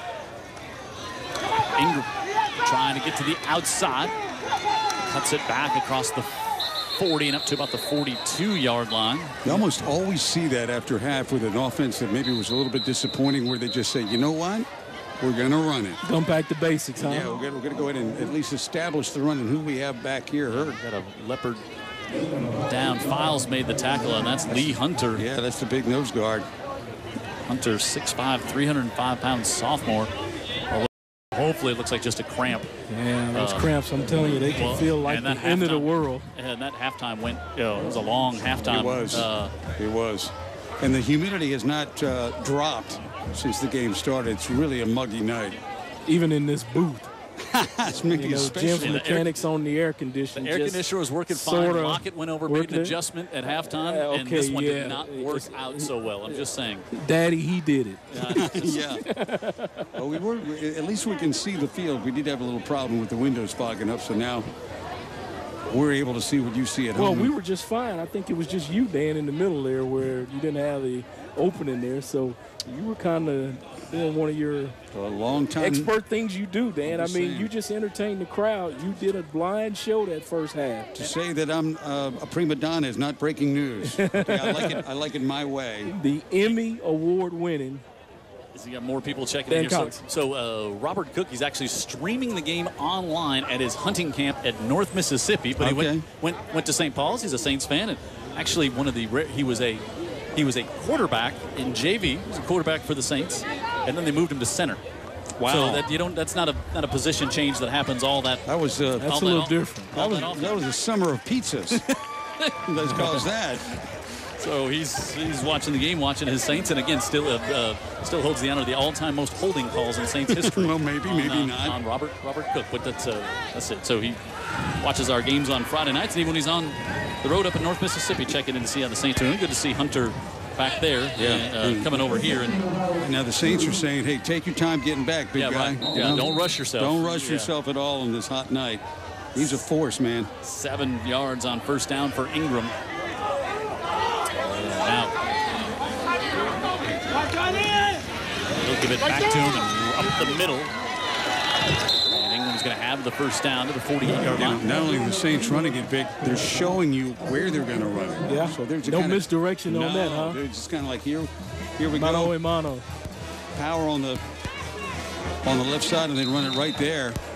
And Ingram, give him a little crease. He's going to bang it in there for a positive yardage, and the Saints get a first down on 2 plays. First down, Saints at the 48-yard line of the Saints. And the split bell out. Now he comes back near side, and Ingram right up the middle as well. There's some collisions taking place there between the tackles, and I'll tell you what, St. Paul's is winning those collisions right now. Trying to get some. That long halftime may have aided them and didn't hurt them at all. Yeah, Hunter's still over on the training table. Looked like they're maybe trying to retape up an ankle as well. And Leopards would love to see him get back out there sooner rather than later. 2nd and 6 here for the Saints. Green rolling out with pressure. flips it out of the backfield, and Bell able to make the catch, and he's got a first down. The 38-yard line with a flag. That's going to be a hold against. And I think, boy, it was Walker Hunter was there and coming over. They're going to get personal foul wow. the quarterback. Yeah, it wasn't a hold, Jim. It was a late hit on the quarterback. Kid did a nice job. Green gets a little pressure, and he's done this a couple of times. Just dumps it off. He's mobile enough. Not a terrible hit, but enough to get the flag. Yeah, too many steps. Leslie Dewberry. Yeah, I thought they were going to maybe whistle the hold there on Walker Hunter, but he wasn't guilty. So they get the first down and then tack 15 on at the end of the play. And roughing the passer, minus defense. 15-yard penalty from the end of the run. First down. Saw some calls last night, a call or two, where Troy Aikman, who obviously played quarterback in the league, I heard that. He was even like, really? That's a rough. Like, they didn't do that in my day. It was funny how he said it. If the line is not going to protect the quarterback, the ref is certainly going to. He was last night. That one there, you just can't take That's that many. That's a great line. Yeah, can't take that many steps and hit the quarterback. Oh, Jim, sound like a true offensive guy. I'm just saying, he just can't take that many. That's what drove the flag. Nothing there as the Leopards shut that one down quickly. You know, one thing, the size and speed of this Blount team. Ingram has not been able to bounce it to the outside and then streak down the field. You know, yeah, you got to pick your spots with this bunch, and first thing you got to do is cross the line of scrimmage. But they're getting some push up front now. Brown splits out to the bottom of the screen. Junior quarterback Green. Low snap, looks far side, heaves it up and broken up. That pass is broken up by number 6 for the Leopards. Trying to listen to see if Santee will say who number 6 is. Great play by Harris. All right, Tara, let's get a quick update. Yeah, you saw number 52 go down, Lee Hunter, earlier. What appears to be a cramp. He was working it, stretching it on the sidelines. Trained her, attended to him, and you see him on the field now. Good news for the Leopards. Yeah, Listen, he's back up and at it. 3rd and 9. Oh, nice toss on the far side of the backfield is Ingram with a catch on the first down. Yeah, I saw that all the way. He just swung out the backfield, and they didn't hit him in the flat. He just still continued to continue his route until the ball got there. It was actually thrown before he looked around. Yeah, I've been impressed by Green. He's made some nice throws. Ball on the 10-yard line. Very much a timing route out of the backfield, and he laid it right there. Right at the 10, so 1st and goal for the Saints. They had 1st and goal at the end of the first half, and a holding penalty set them back, and they ended up settling for the field goal. It's like a run-heavy offense. Give to Bracey. Reggie Bracey trying to turn the corner. Gets pushed out of bounds. Out of bounds. Yeah, I don't know if that was a push, more like an escort out of bounds. About the 4-yard line. Bracey, I'd like to get him a handful of touches each game on offense as well. He's starting safety, but they like him on this side of the ball as well. Pick their spots. And yeah, they've got some here comes athletes they like a lot. Now it looks like a power package, Jim, probably coming in. Let's see. They got Chavers coming in the unbalanced line. Chavers at fullback, the linebacker, and Lev Holly, the Leopards head coach. Says, hey, we're not ready. Let's talk about this and get the right defense call and maybe match personnel. You know, he may want to get some heavy folks in there. You're right. It'll be 2nd and goal for the Saints. Chavers looks like one of those guys that, you know, nothing against him. He looks like one of those guys that would run to a fight to start a new one. Before the game, I watched him on the you know, you really get a feeling for these kids, too, when you watch them before a game and the way they interact with their teammates. And that kid is no nonsense and really is a big part of that defense. Our Metal Roofing Center and Supply raised the roof cam. All right, so our trivia question, how many state championships combined have the Leopards and Saints? What was that guess you got texted? Yeah, Derek Turner sent in 8. It says 8, Dan Brennan? I'm going to say, let's see, I'm going to say 5. Higher or lower? 9. Blount with 5. I didn't know Blount had that many. Wow. Well, yeah, Derek Turner's close. Yeah, look at that run from 90 to 98. 5 reeled off there. Then the Saints, of course, won in 2007, and then 3 of the last 4 years in 5A. So Well, what I meant was Blount has 5. The history. You misread the question. I'm sorry. That's Blount and St. Paul's. Oh, okay. See there. 2nd and goal, and Chavers, the linebacker, at fullback, and Ingram, the tail of the tandem. Balance to the right. Extra lineman in there. Go up the middle. Ingram just trying to plug ahead, and he'll fall forward 1, maybe 2. 3rd and goal coming up.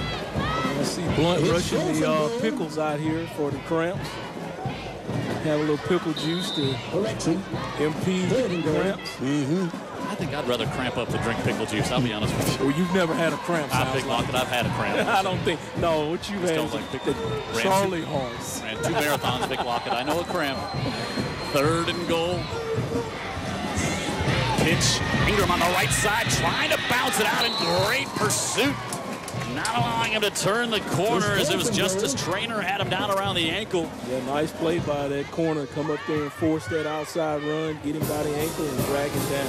You talk about a tackle you've got to make, right? It's one thing to be in the right place, which he is, but making the play. Absolutely. No knocking down. Hey, that's wrapping up right there. 4th and goal from the 2. They do not bring out Jackson Fowler.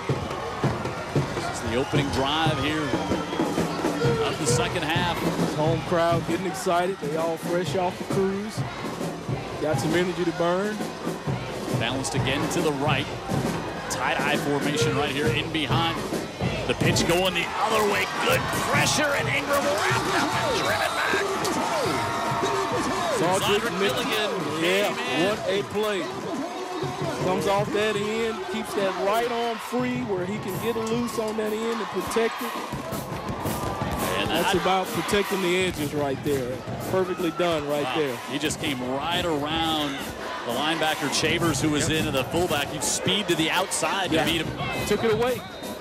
If Chavers gets to you, he can affect you. He never got to him, and that was the difference in the play, was the quickness. What a stop. That ignites the crowd. Talking about people checking in, I want to mention Dr. Donahoe. I don't know who he's pulling for, but he's looking at the football game and enjoying it. He's been with us a couple of 3 weeks, and I hadn't mentioned it, but I want to say hello to him.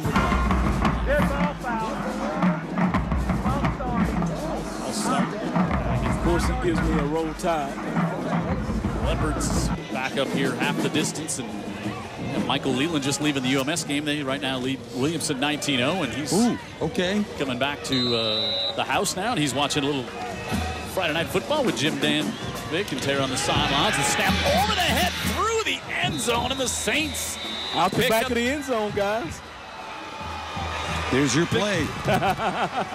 Well, it wasn't fumble there, so it's just a safety. 2 points as the snap. We saw a high snap in the first quarter, then we hadn't had any issues, and that one was just no chance. Well, we saw one that they blew to dead that could have been disastrous like this in the same position at their own shadow of the goalpost. The backup quarterback a lot shorter than your starter, and so it's exasperated by his size alone. Yeah. So now we've officially got us a baseball game going, huh? We got something, 7-5. Welcome to Wrigley. Yeah, you know, if you're we just talk about sometimes you let a team hang around, and now so the Saints do not get the touchdown or a field goal if they get stopped, and now the Leopards will have to punt it back to them after allowing the safety. But, you know, that's a win for St. Paul's. They got some points, and they made a demoralizing play, even though it was an error on the offense, self-inflicted, and they're about to get the football back. They are, and their defense has been really solid most of the night. So, and Blount's been out there playing a lot at this point. Yeah, they've been out there. Out of the half. The ball will be kicked off from the 20-yard line.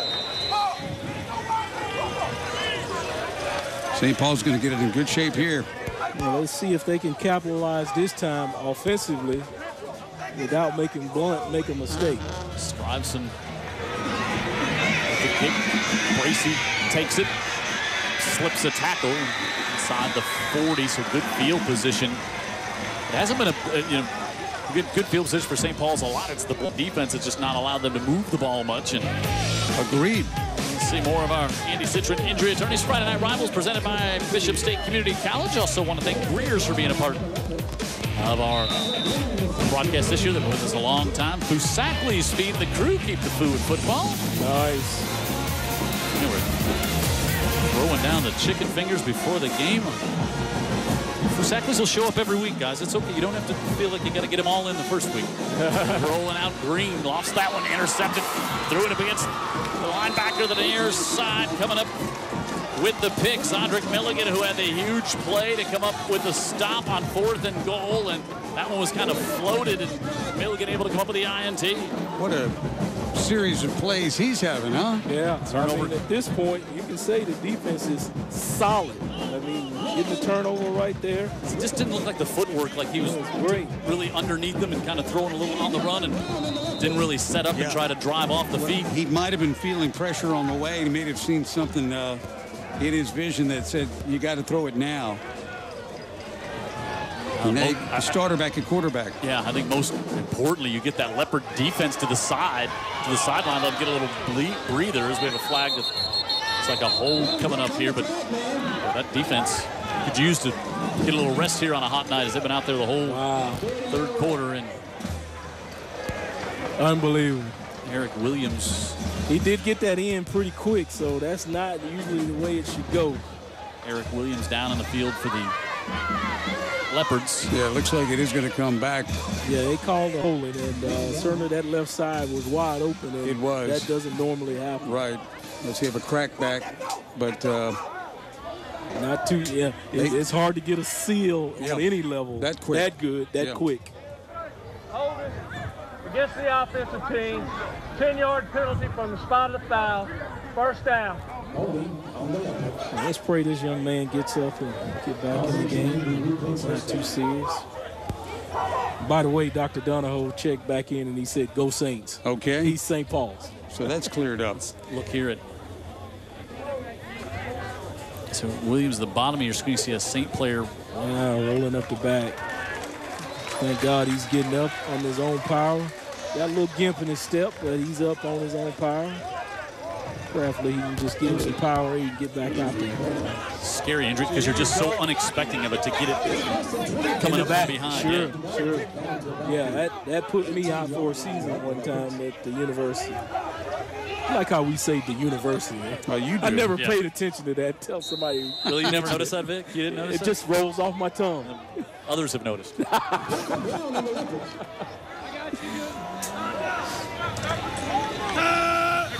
First and 20. Brown keeps it off. Williams trying to spin back, and Reggie Bracey is there, and the flag goes in. What a form tackle there by Bracey. Head up, looking right between the numbers. That's a sophomore quarterback. He's got a senior voice, though. Yep. Very assertive. Bracey. Look over here. Another holding call against the Leopards. They are pushing themselves back all the way to the 10. The offense, 10-yard penalty. First down. It's first and 25 now. Call it 24. Put it at the 11. First.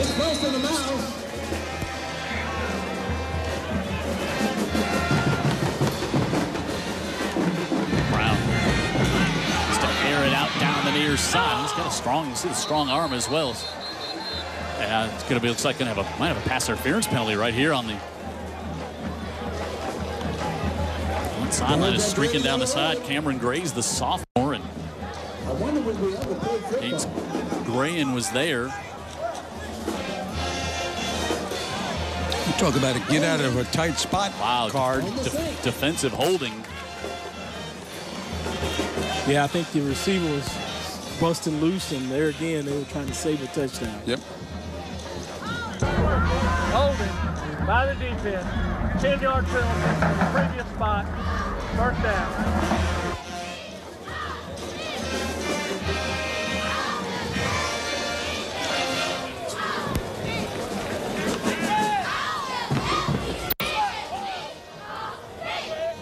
Up to the 20. Still first down here for the Saints. Second and about 25. I mean, twice at 25.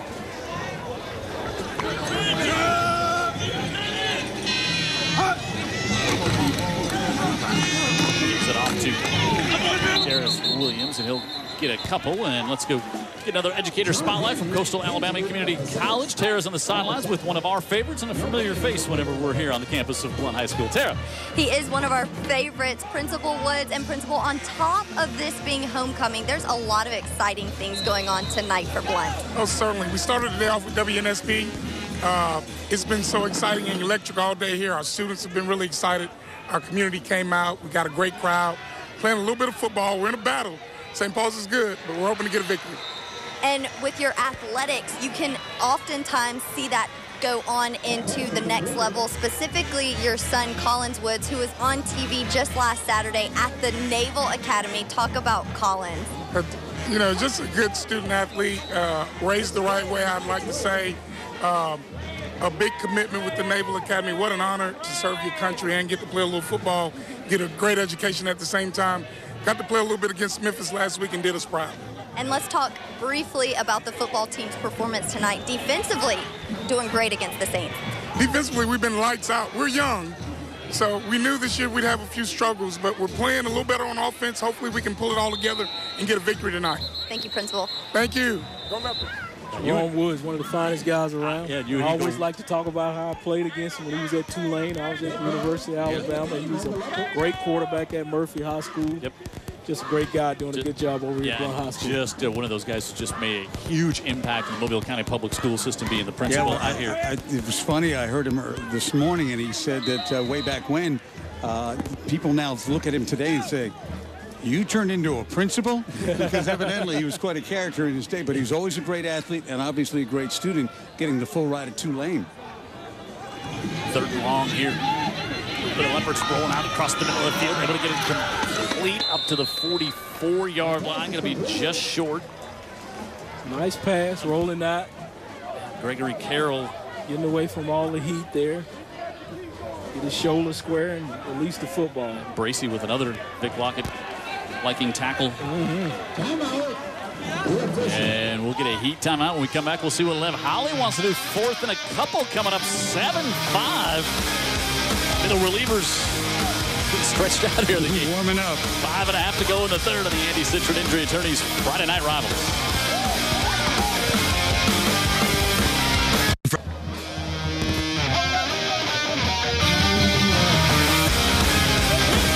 Leopard band here at Blount. Jim Cox, Dan Brennan, Vic Lockett, Tara Reeves on the sideline. David Sharp, our statistician. Jared Kehos in the truck. And Lev Howley says we're going to punt the football. Oh, yeah. And at home, Robert Mosley, a good friend of mine. It's hard to find a lot of Shaw alumni, but he's a Shaw alumnus of 1993. A.J. Finley back. High snap goes through the hands. Smith back chasing it. Trying to get around some defenders and nothing doing as the Saints come up with a great special teams play and help with a high snap. And the Leopards trouble with the snap again. That caused a safety, and now they're going to give St. Paul's the ball at the 15. Yeah, I mean, that one just... LaVirgil Smith, I mean, he's not a short punter. That just wasn't hard. That was hard to handle there. I mean, that was way over his head. He tipped it a little bit, but he just tipped it with one hand. Couldn't actually bring it in with two. So Yeah, this Blount defense. You can't give St. Paul's many opportunities. So they'll take home a W and look back at you and laugh. Keep putting their defense in a bad spot. Gives it off. Ingram straight up the middle. I guess who made the tackle? Hunter back there. Lee Hunter. They'll be calling his name a lot for the next few years here on our Friday Night Football. Somebody else will be calling his name after that. Here come the Saints.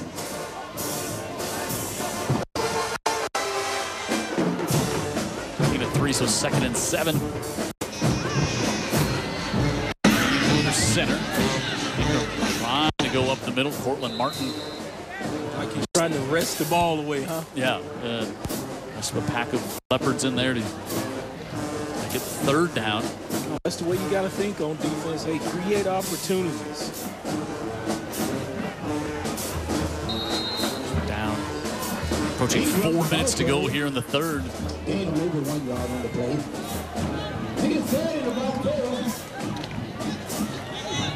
3rd and 4 for St. Paul's. Pitch it to Ingram on the far side, cuts it back up the middle. Coach Mass is going back old school. I mean, he ain't trying to fool you. He ain't trying to do nothing. He's going to say, hey, we're coming, and we're coming right at you to the left with that unbalanced line. They did run it 22 times in a row last week as well, Vic. Not, not trying to fool anybody, right? He's my type of guy. I like that. Well, first and goal. I think Lawrence Taylor said, this is my type of fight. I like it, baby. First and goal. The great sound bites for the Saints. Brown to the bottom of the screen. Right back to Ingram, and he slips through, and St. Paul's has taken their first lead of the night. Their first touchdown with 3.5 to go in the third. Coach Mass said, hey, I'm not getting in the mirror and fixing my hair and putting all that hair sheen and hairspray in it and shaving up. I'm gruffy, tough, and I'm coming right at you. And don't get in my face because I didn't brush my teeth. Yeah, well, that Blount defense been on the field virtually the whole third quarter here. Yeah, and for St. Paul's, it was just I think you go for a matter of numbers. You know, you go. I think you go for 2 here as you're up by 4. So trying to move it up to a 6-point lead, leading by 4 or 5, virtually no difference. Just giving the St. Paul's offense too many opportunities. And now they'll spread things out a bit. Bracey in the backfield. Delay a game. Wow. Oh, you heard Tara talk about Steve Mass saying those penalties. Yeah, he's not going to be happy about that one. I mean, that is just simple execution. And he immediately turned around to his team and said, we're going for 2. So I don't know what happened there in the delay. Yeah, well, I don't either. So they're still going to go for 2, I guess, huh? Sure. Wow. So, you know. I think being up by 5 or 4 or 5, really not a 2, not a huge, virtually no difference in this. Except we did see a safety in this game, so 2 points might count for something.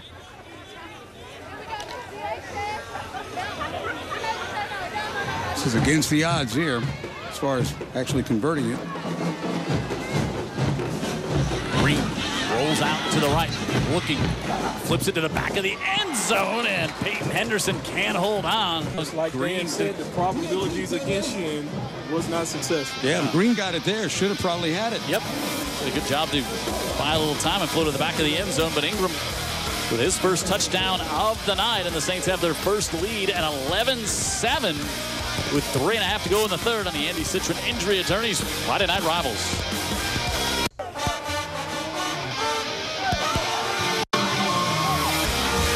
Future indeed does start here. See all these great stars on Friday nights. Jim Cox, Dan Brennan, Vic Lockett, Tara Reeves, David Sharp here. Kihos in the truck in our entire UTV 44 Friday Night Rivals crew. Jackson Fowler sends this one to the end zone. Nice job to field that ball. Now the Leopards got to get a little momentum back offensively. Well, they got to stop shooting themselves in the foot, too. You know, they've just got to be more efficient and more penalty-free and mistake-free. Yeah, you can't do that any Friday night, especially against this group, St. Paul's. Minute 37 on that scoring drive for the Saints. Just 4 plays, 22 yards. And they lead the Leopards for the first time here tonight. Marcus Brown, sophomore, stays in at quarterback. Jarris Williams in behind him. Titus Smith blocking in front of him. And Williams to the 24-yard line. And Lev's going to get back to basics, huh? Yeah, you always like to say you're going to do it and do it, but then you got to produce and not get behind the sticks. So I think it's all going to be determined by success here, Vic. Yeah, I agree with you. Yep. Screen out to the near side. They get it to Eric Williams and great open field tackle. Yeah, Reggie Bracey. That was a safety in a hurry right there, Jim. Yeah, Reggie did a fantastic job coming up there. Thought the receiver was going to run through that tackle, but Mr. Bracey said, You can see why they like to give Bracey the ball a few times on offense and do the explosiveness. He's an effective athlete. 3rd and 2 for the Leopards. 2.5 to go in the third. Blount hasn't pulled it down much here in the third quarter, but he'll do it here, and he's going to have the first down, makes a move, and he's out to the 45-yard line. Man, that kid has some gear there, boy. I mean, gain of 17. Well, it was a run all the way. It's a power. Right here right there. You see that? You know, not many people have that. Yep. I mean, he turns the slow motion into fast motion, and Jared's trying to do it in slow-mo. Well, you're just lining up blockers in front of that guy and just running him in a power run formation, much like you would with a tailback. And he is the tailback, and he qualifies in my eyes. Yeah, what a huge third down conversion for this Leopard offense. Yeah. Put the 46. Trying to come to the near side. Harris did a good job. Little block there, and to midfield goes Brown. Did he have a lot of rushing yards last week? He had 3 touchdown rushes last week in the win against BC Reign, 38-6. Picks up 4 on first down. We're talking about the athletes that Blount's got, and they do, but so does St. Paul's. You know, they've got some guys on that side. They're not getting pushed around, are they? No, they got, you know, they're well coached, but they've also got some players. Yeah, other than that sort of stuff right there, you can say the same thing about Blount. They're well coached. Head ball. Snap in practice. On the offense. 5-yard penalty. Second and 6 versus second 11. Such a huge difference. Yeah, and wanted to finish that thought. Year in and year out, you know, they have a spectacular athlete, and they lean on that, but they've just got to get better as a unit, and these sort of things like you're talking about here, these penalties. I mean, they are well coached, and they do some great things, and they have that talent that they can lean on year in and year out. That single guy, but when they start playing as a unit together and cut out the penalties, watch out. No kidding.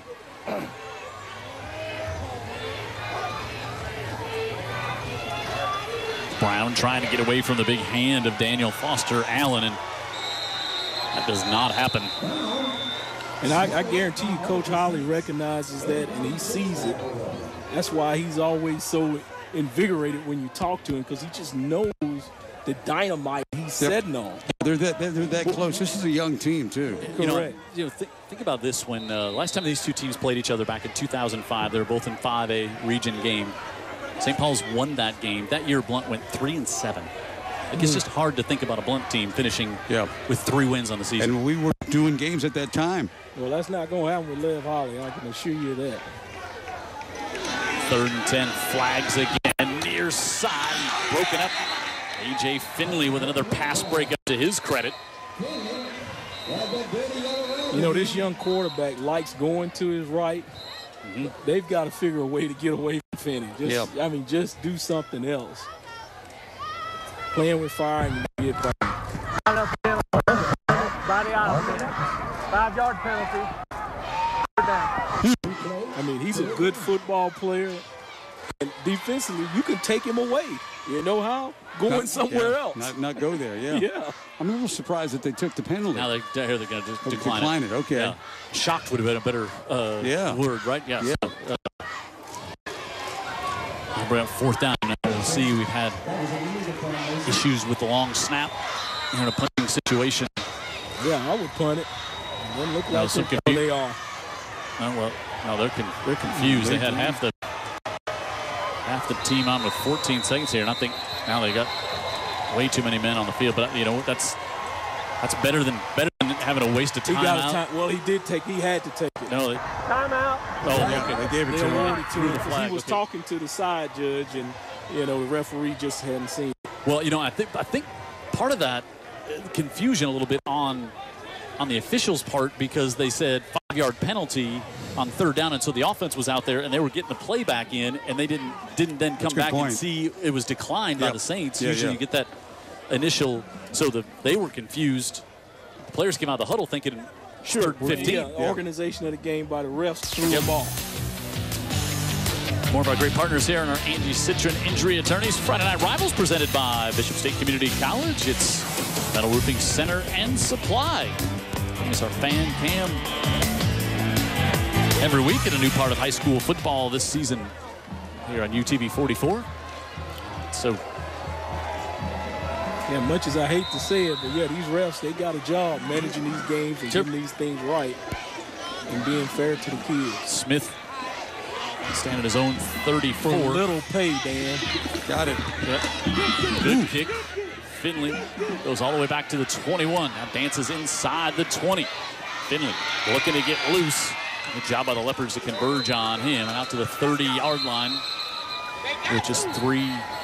And I looked at you and said little pay because I know your agent wouldn't even talk to him about it. I'm up here. Got a flag back here by the line of scrimmage again. Yeah, it's not cheap to get you up here, Dan. I know that. So happy to do it. What do we have, Jim? Let's listen here. Got a mess.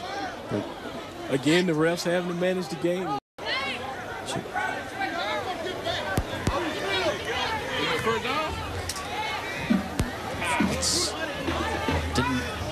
You know, I kid around with Dan about doing this job, but he does a lot of homework, and he really loves high school football, and got a lot of relationships with these coaches, and you get a lot of good tidbits. And you're proud of the kids as well. I mean, you really, that's where I think it starts with you. So. Yeah, you know, these kids, they're valuable to this community in that standpoint. Well, and all kidding aside. These kids are valuable, you know, and they come out on Friday nights.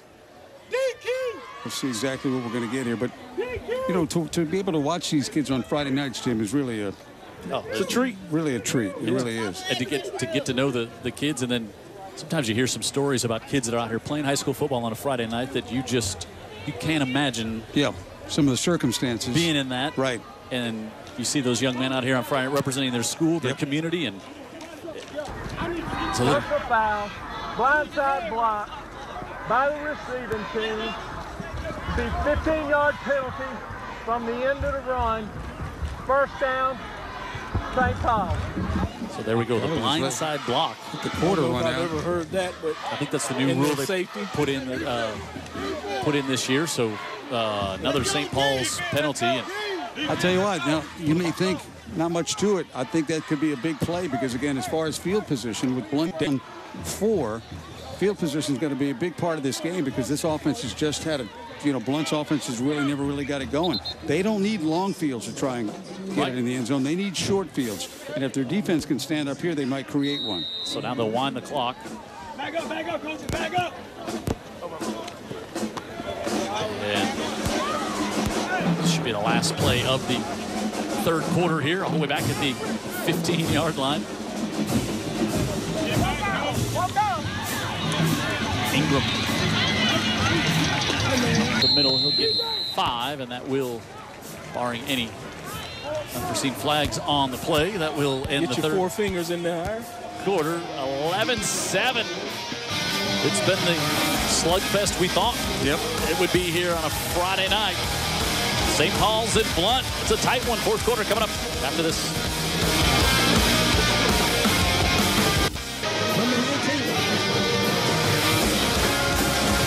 Angie Citron Injury Attorneys Friday Night Rivals. A good one here tonight in 8 Mile. Ingram up to the 25-yard line. As we start the fourth quarter, Jim Cox, Dan Brennan, Vic Lockett, Tara Reeves on the sideline, and Jared Kihas running the show in the truck. All of our crew out here, and a rain shower came through about an hour and a half before kickoff here, and for even sort of moisten things up, huh? Yeah, it was a sticky day out here for the crew getting everything set up. I said I actually I could relate. I actually turned the ceiling fan on in the outdoor patio when I was setting the depth charts the afternoon. I said I realized how hot it was. They did not appreciate. Not appreciate that. If the old term "bless your heart" ever did not apply, I'm just surprised he was on shore. It was game day. First down. Oh. Ingram bottled up, now going the wrong way. Handful of jersey, and he'll be slung down. Sidney Collins. Yeah, that play was doomed from the beginning. Yeah. And there was a fullback confusion in the backfield. Right. There. And that somebody went the timing off because they were trying to cross that guard over and trying to get that trap block, and timing and everything was just discombobulated. Collins, the junior, will make the stop there and lose about 9 on the play. No relation to the principal is what I understand. No, because his son's first name was Collins. Green on the screen. Wow. Right there is Collins again, but breaking out of the tackle is Ingram, and then he slips as he was trying to cut away from Cortland Martin. It slipped and got an injured Saint down right here on the Blount sideline. Oh man, you don't want to see that, especially late in the game at all. Collins. Let's pray this young man's okay. Collins was in there, but then Ingram able to break away from it. So going to bring up 3rd and 10 for the Saints here, and that's Kenny Brown, wide receiver, who was out trying to block on the edge. Let's see here. What a move there. Yeah, thank God he's up. Jogging off. His own guy, yeah. Friendly fire again. Kenny looks okay, jogging to the sideline. We'll see him again. Looks like he's going to shake it off. 3rd and 10.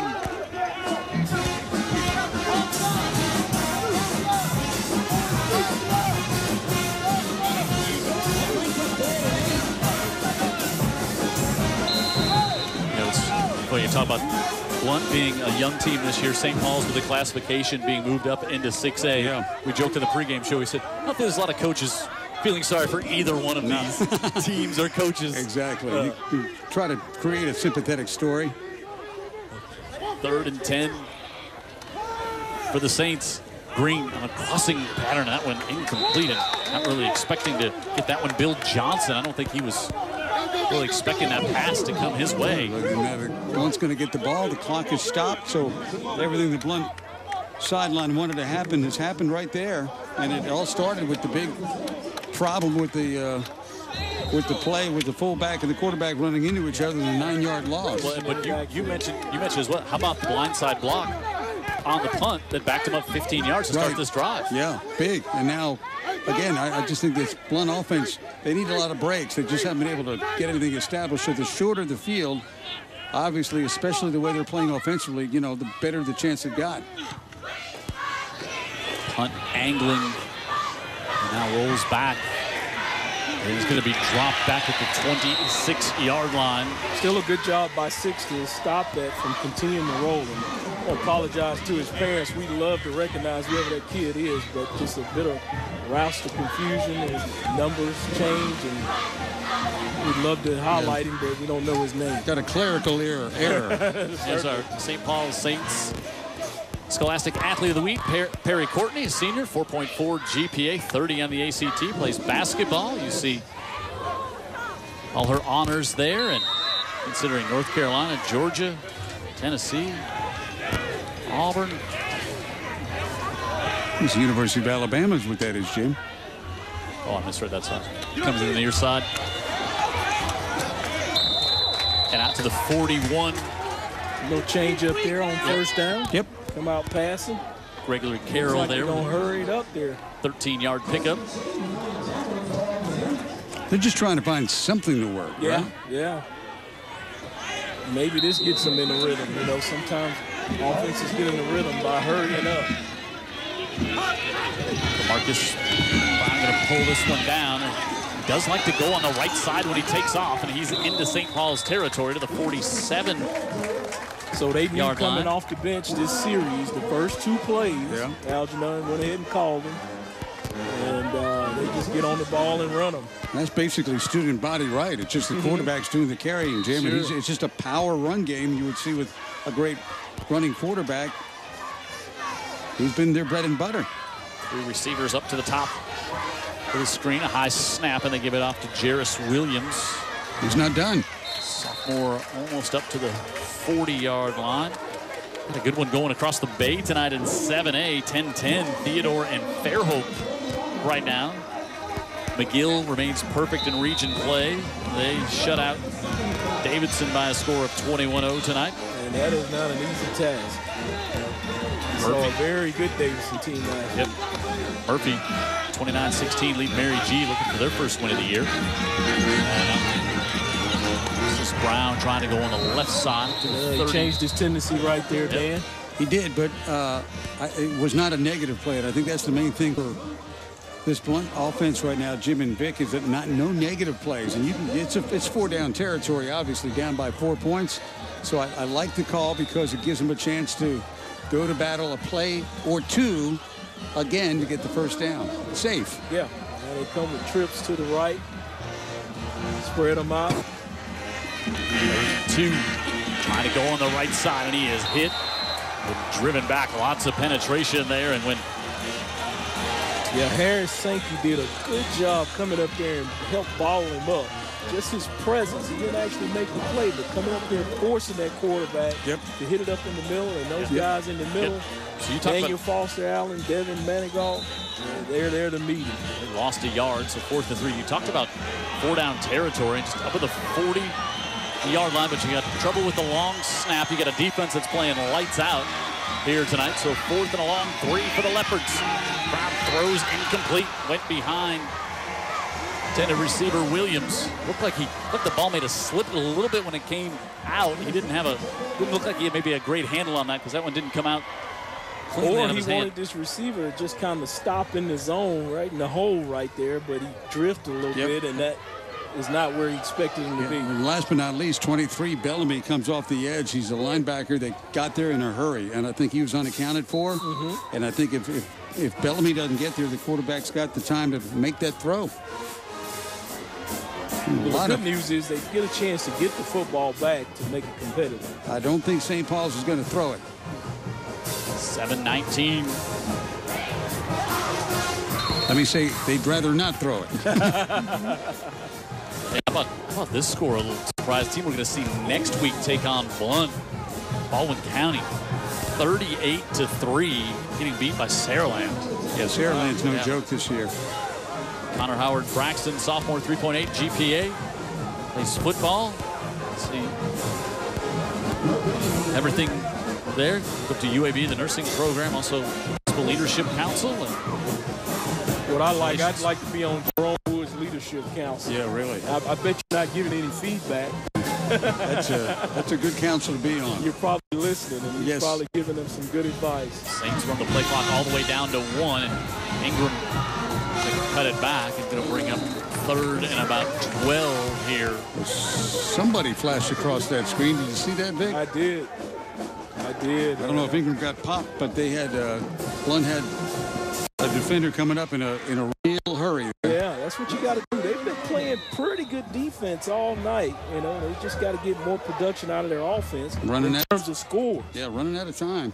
About to get a little heat time out here if the referees are doing what they've been doing after this play right here. 3rd and 11.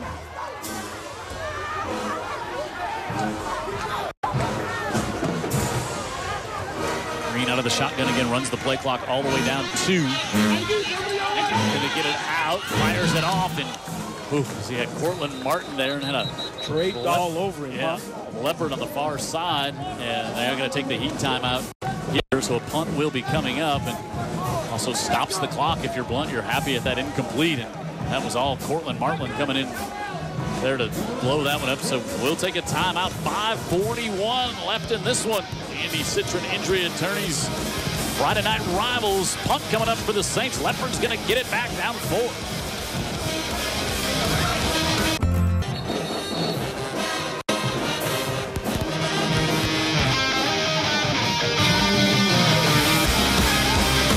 This one going down to the wire. Our Raise the Roof Fan Cam, brought to you by Metal Roofing Center and Supply. Punt. So with a high, great kick. This one all the way back to about the 24. Flags all over the place behind the play, and it looks like the Leopards back themselves up even more here with 5:28 left. 2 timeouts left. Oh, just one. Jared says one. Okay. Remember they took. Yeah, they had to burn a couple of them just off personnel issues. I remember the one. I didn't remember the second, but.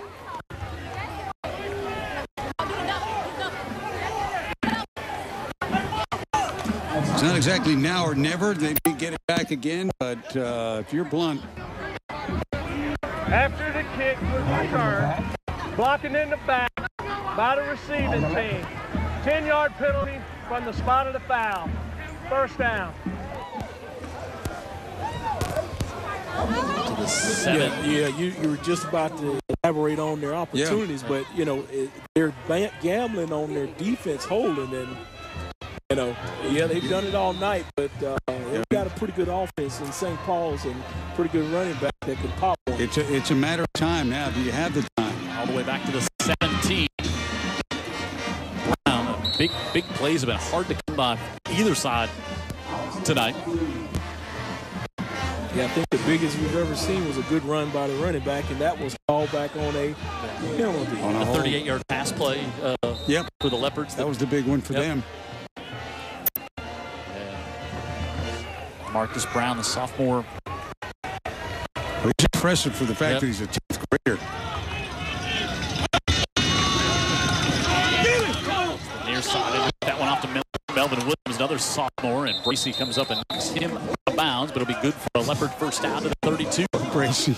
Yeah, got to give credit to Cameron McKinney, man. Nice. What a block out there. Block on the edge, and that play doesn't work. Exactly. Bracey, from his safety position, can't wait to make contact. And, you know, you talk about how Brown likes to throw to the right. Now you got Finley out. Coverage our side, Vic, so might be nice for Brown to be able to throw the way he likes to look. Coming down the sideline, get air it out, and incomplete. Trying to get out to Cameron Grays, and thought he should have got him for impeding him on his route there. Right here, he just basically chucks. a little bit not, yeah. I think I couldn't tell who checked to, but you may be right, Vic. I mean, there was definitely contact there. It was a one-on-one situation. Yeah, he was floating over and had a bad angle, so he ended up right for the ball. You're right. You're right. And definitely not playing the ball. Yeah, exactly. Finley continues to shadow Stuyvesant, who had the big catch. Now thrown incomplete. To go over again to Melvin Williams, but Williams only 5'9", and that one sailed a little on him. And now 3rd and 10 coming up here. Williams had some room to go if you got it to him. Blount's been a little off here, a little off there, and then you throw in the self-inflicted wounds, the penalties and snaps. Yeah. It's hard to overcome that. Yeah, it's just been enough to keep them behind. Give St. Paul's credit, though. On the road, 6A ball. Muggy night. Yeah, they've done the things to keep themselves in good position in this game. I agree. Blount take that time out here. Whistle came from the far side. Line judge on the far side there. So my man Shad Collins, where whistle came from. Back in the day, we used to call him Scooter Collins. Scooter. I think maybe he was saying, I don't think there was a time. I think they're saying didn't like how the ball was spotted. Yeah, the play clocks they just started, so that was it. No. I know. They've got to be careful about a penalty there if they're unaware that clock is rolling, because it is, and it's down to about 10.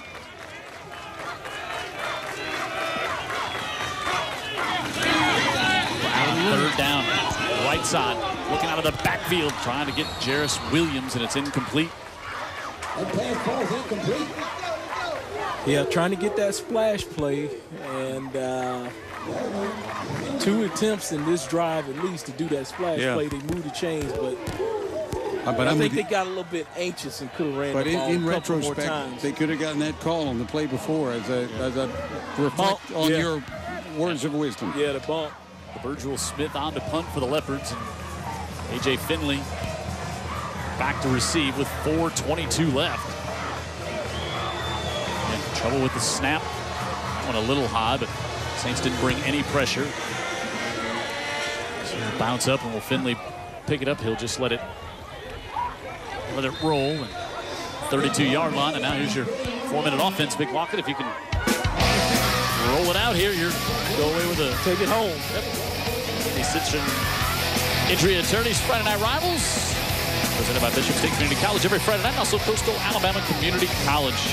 Bringing our educator spotlight every week. Sarah catches up with a representative from the school each and every week. And Coastal Alabama Community College here with us again for another season on UTV 44. You know, my man, Coach Mass, he runs the 4-minute offense in the first quarter. And I'm cool with it. He wants to run it now. Definitely now. Ingram up the right side. It's upended. Does stay in bounds.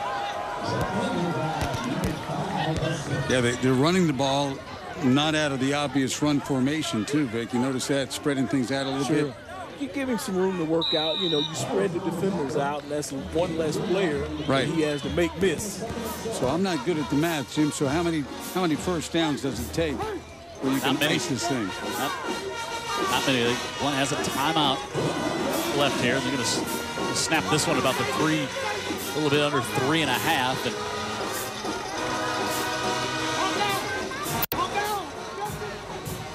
Ingram into the right side, back to the 40. It's going to be a couple of yards short, so 3rd and a couple coming up here for the Saints. Got a good block on and sealed that thing and was able to get Ingram in open space. He had some good lateral movement. Yeah, he did. He made a nice move. Good player. He's not going to have the 174 yards last week, but this is a different defense he's going up against this week. He'll be back next year. Oh, yeah. All year, too. Yeah. He'll tell you that. He'll be here next week and next year. Just everybody get up and crowd the line of scrimmage. 3rd and 2. Ingram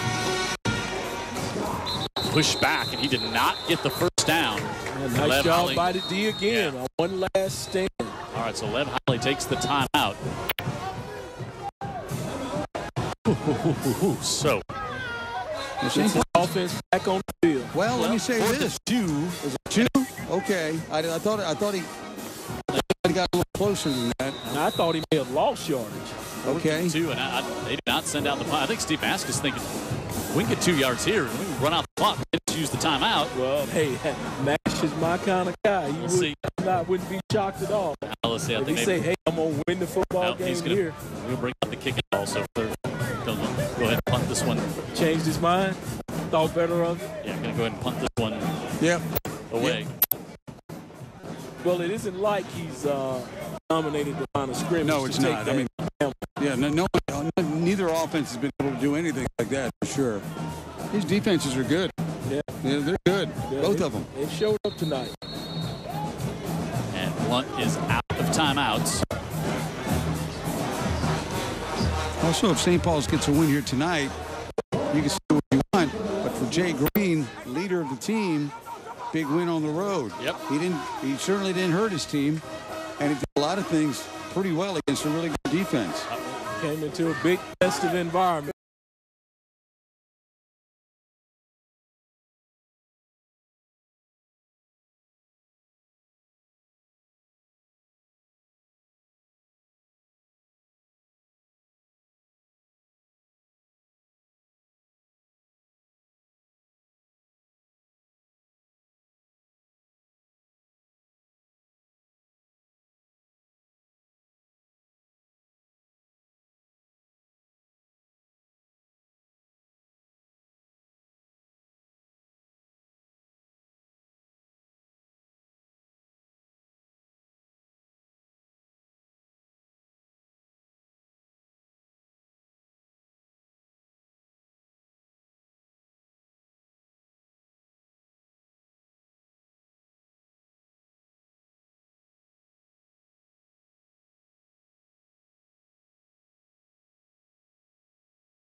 coach right there telling his team how proud he is of them to be 2-0 in the region as they come to Blount and get the win.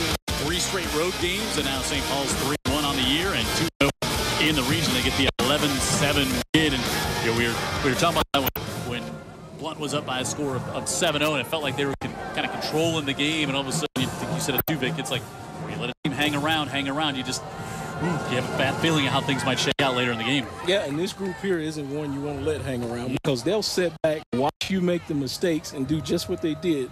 Get the win and get out here and laugh at you. Yeah, they look like they're fine in 6A. They don't look like they're necessarily overmatched, no matter what Coach Mask says. They've got some players on their side, too. They're getting used to what, the physicality of the 6A football. They're going to be just fine. Yeah, and I think if you're Lev Holly, before the game, we said, hey, you're going to hold them to 11 tonight. I think he just said, yeah, I'm okay with that. I'll sign that. And I'm getting out of here with the W. Exactly. But not the case at all. Yeah, just some bad special teams that hurt him with the bad snap that went through the end zone and the safety and those things. But, boy, what a great game here tonight on Andy Citron Injury Attorneys Friday Night Rivals. Our players of the game, A.J. Finley from the Saints, Jordan Ingram also from the Saints, and Zodrick Milligan, who had the interception, a big play defensively as well for the Blount Leopards. You can go to utv44.com/sports and vote on player of the game. We'll tell you next week who that was. Next week we'll see these Leopards again. We'll see them bounce back on the road, going up to Bay Minette to take on a Baldwin County team who have thumped tonight by Saraland. So they're going to be after it as well. So the region pressure will be starting to mount next week in week 5. No doubt. A couple of teams that both will need wins. Yep, absolutely. So for Tara down on the sideline, for David Sharp, our statistician, Jared Kehos in the truck, Rick Lockett in the booth, Dan Brennan,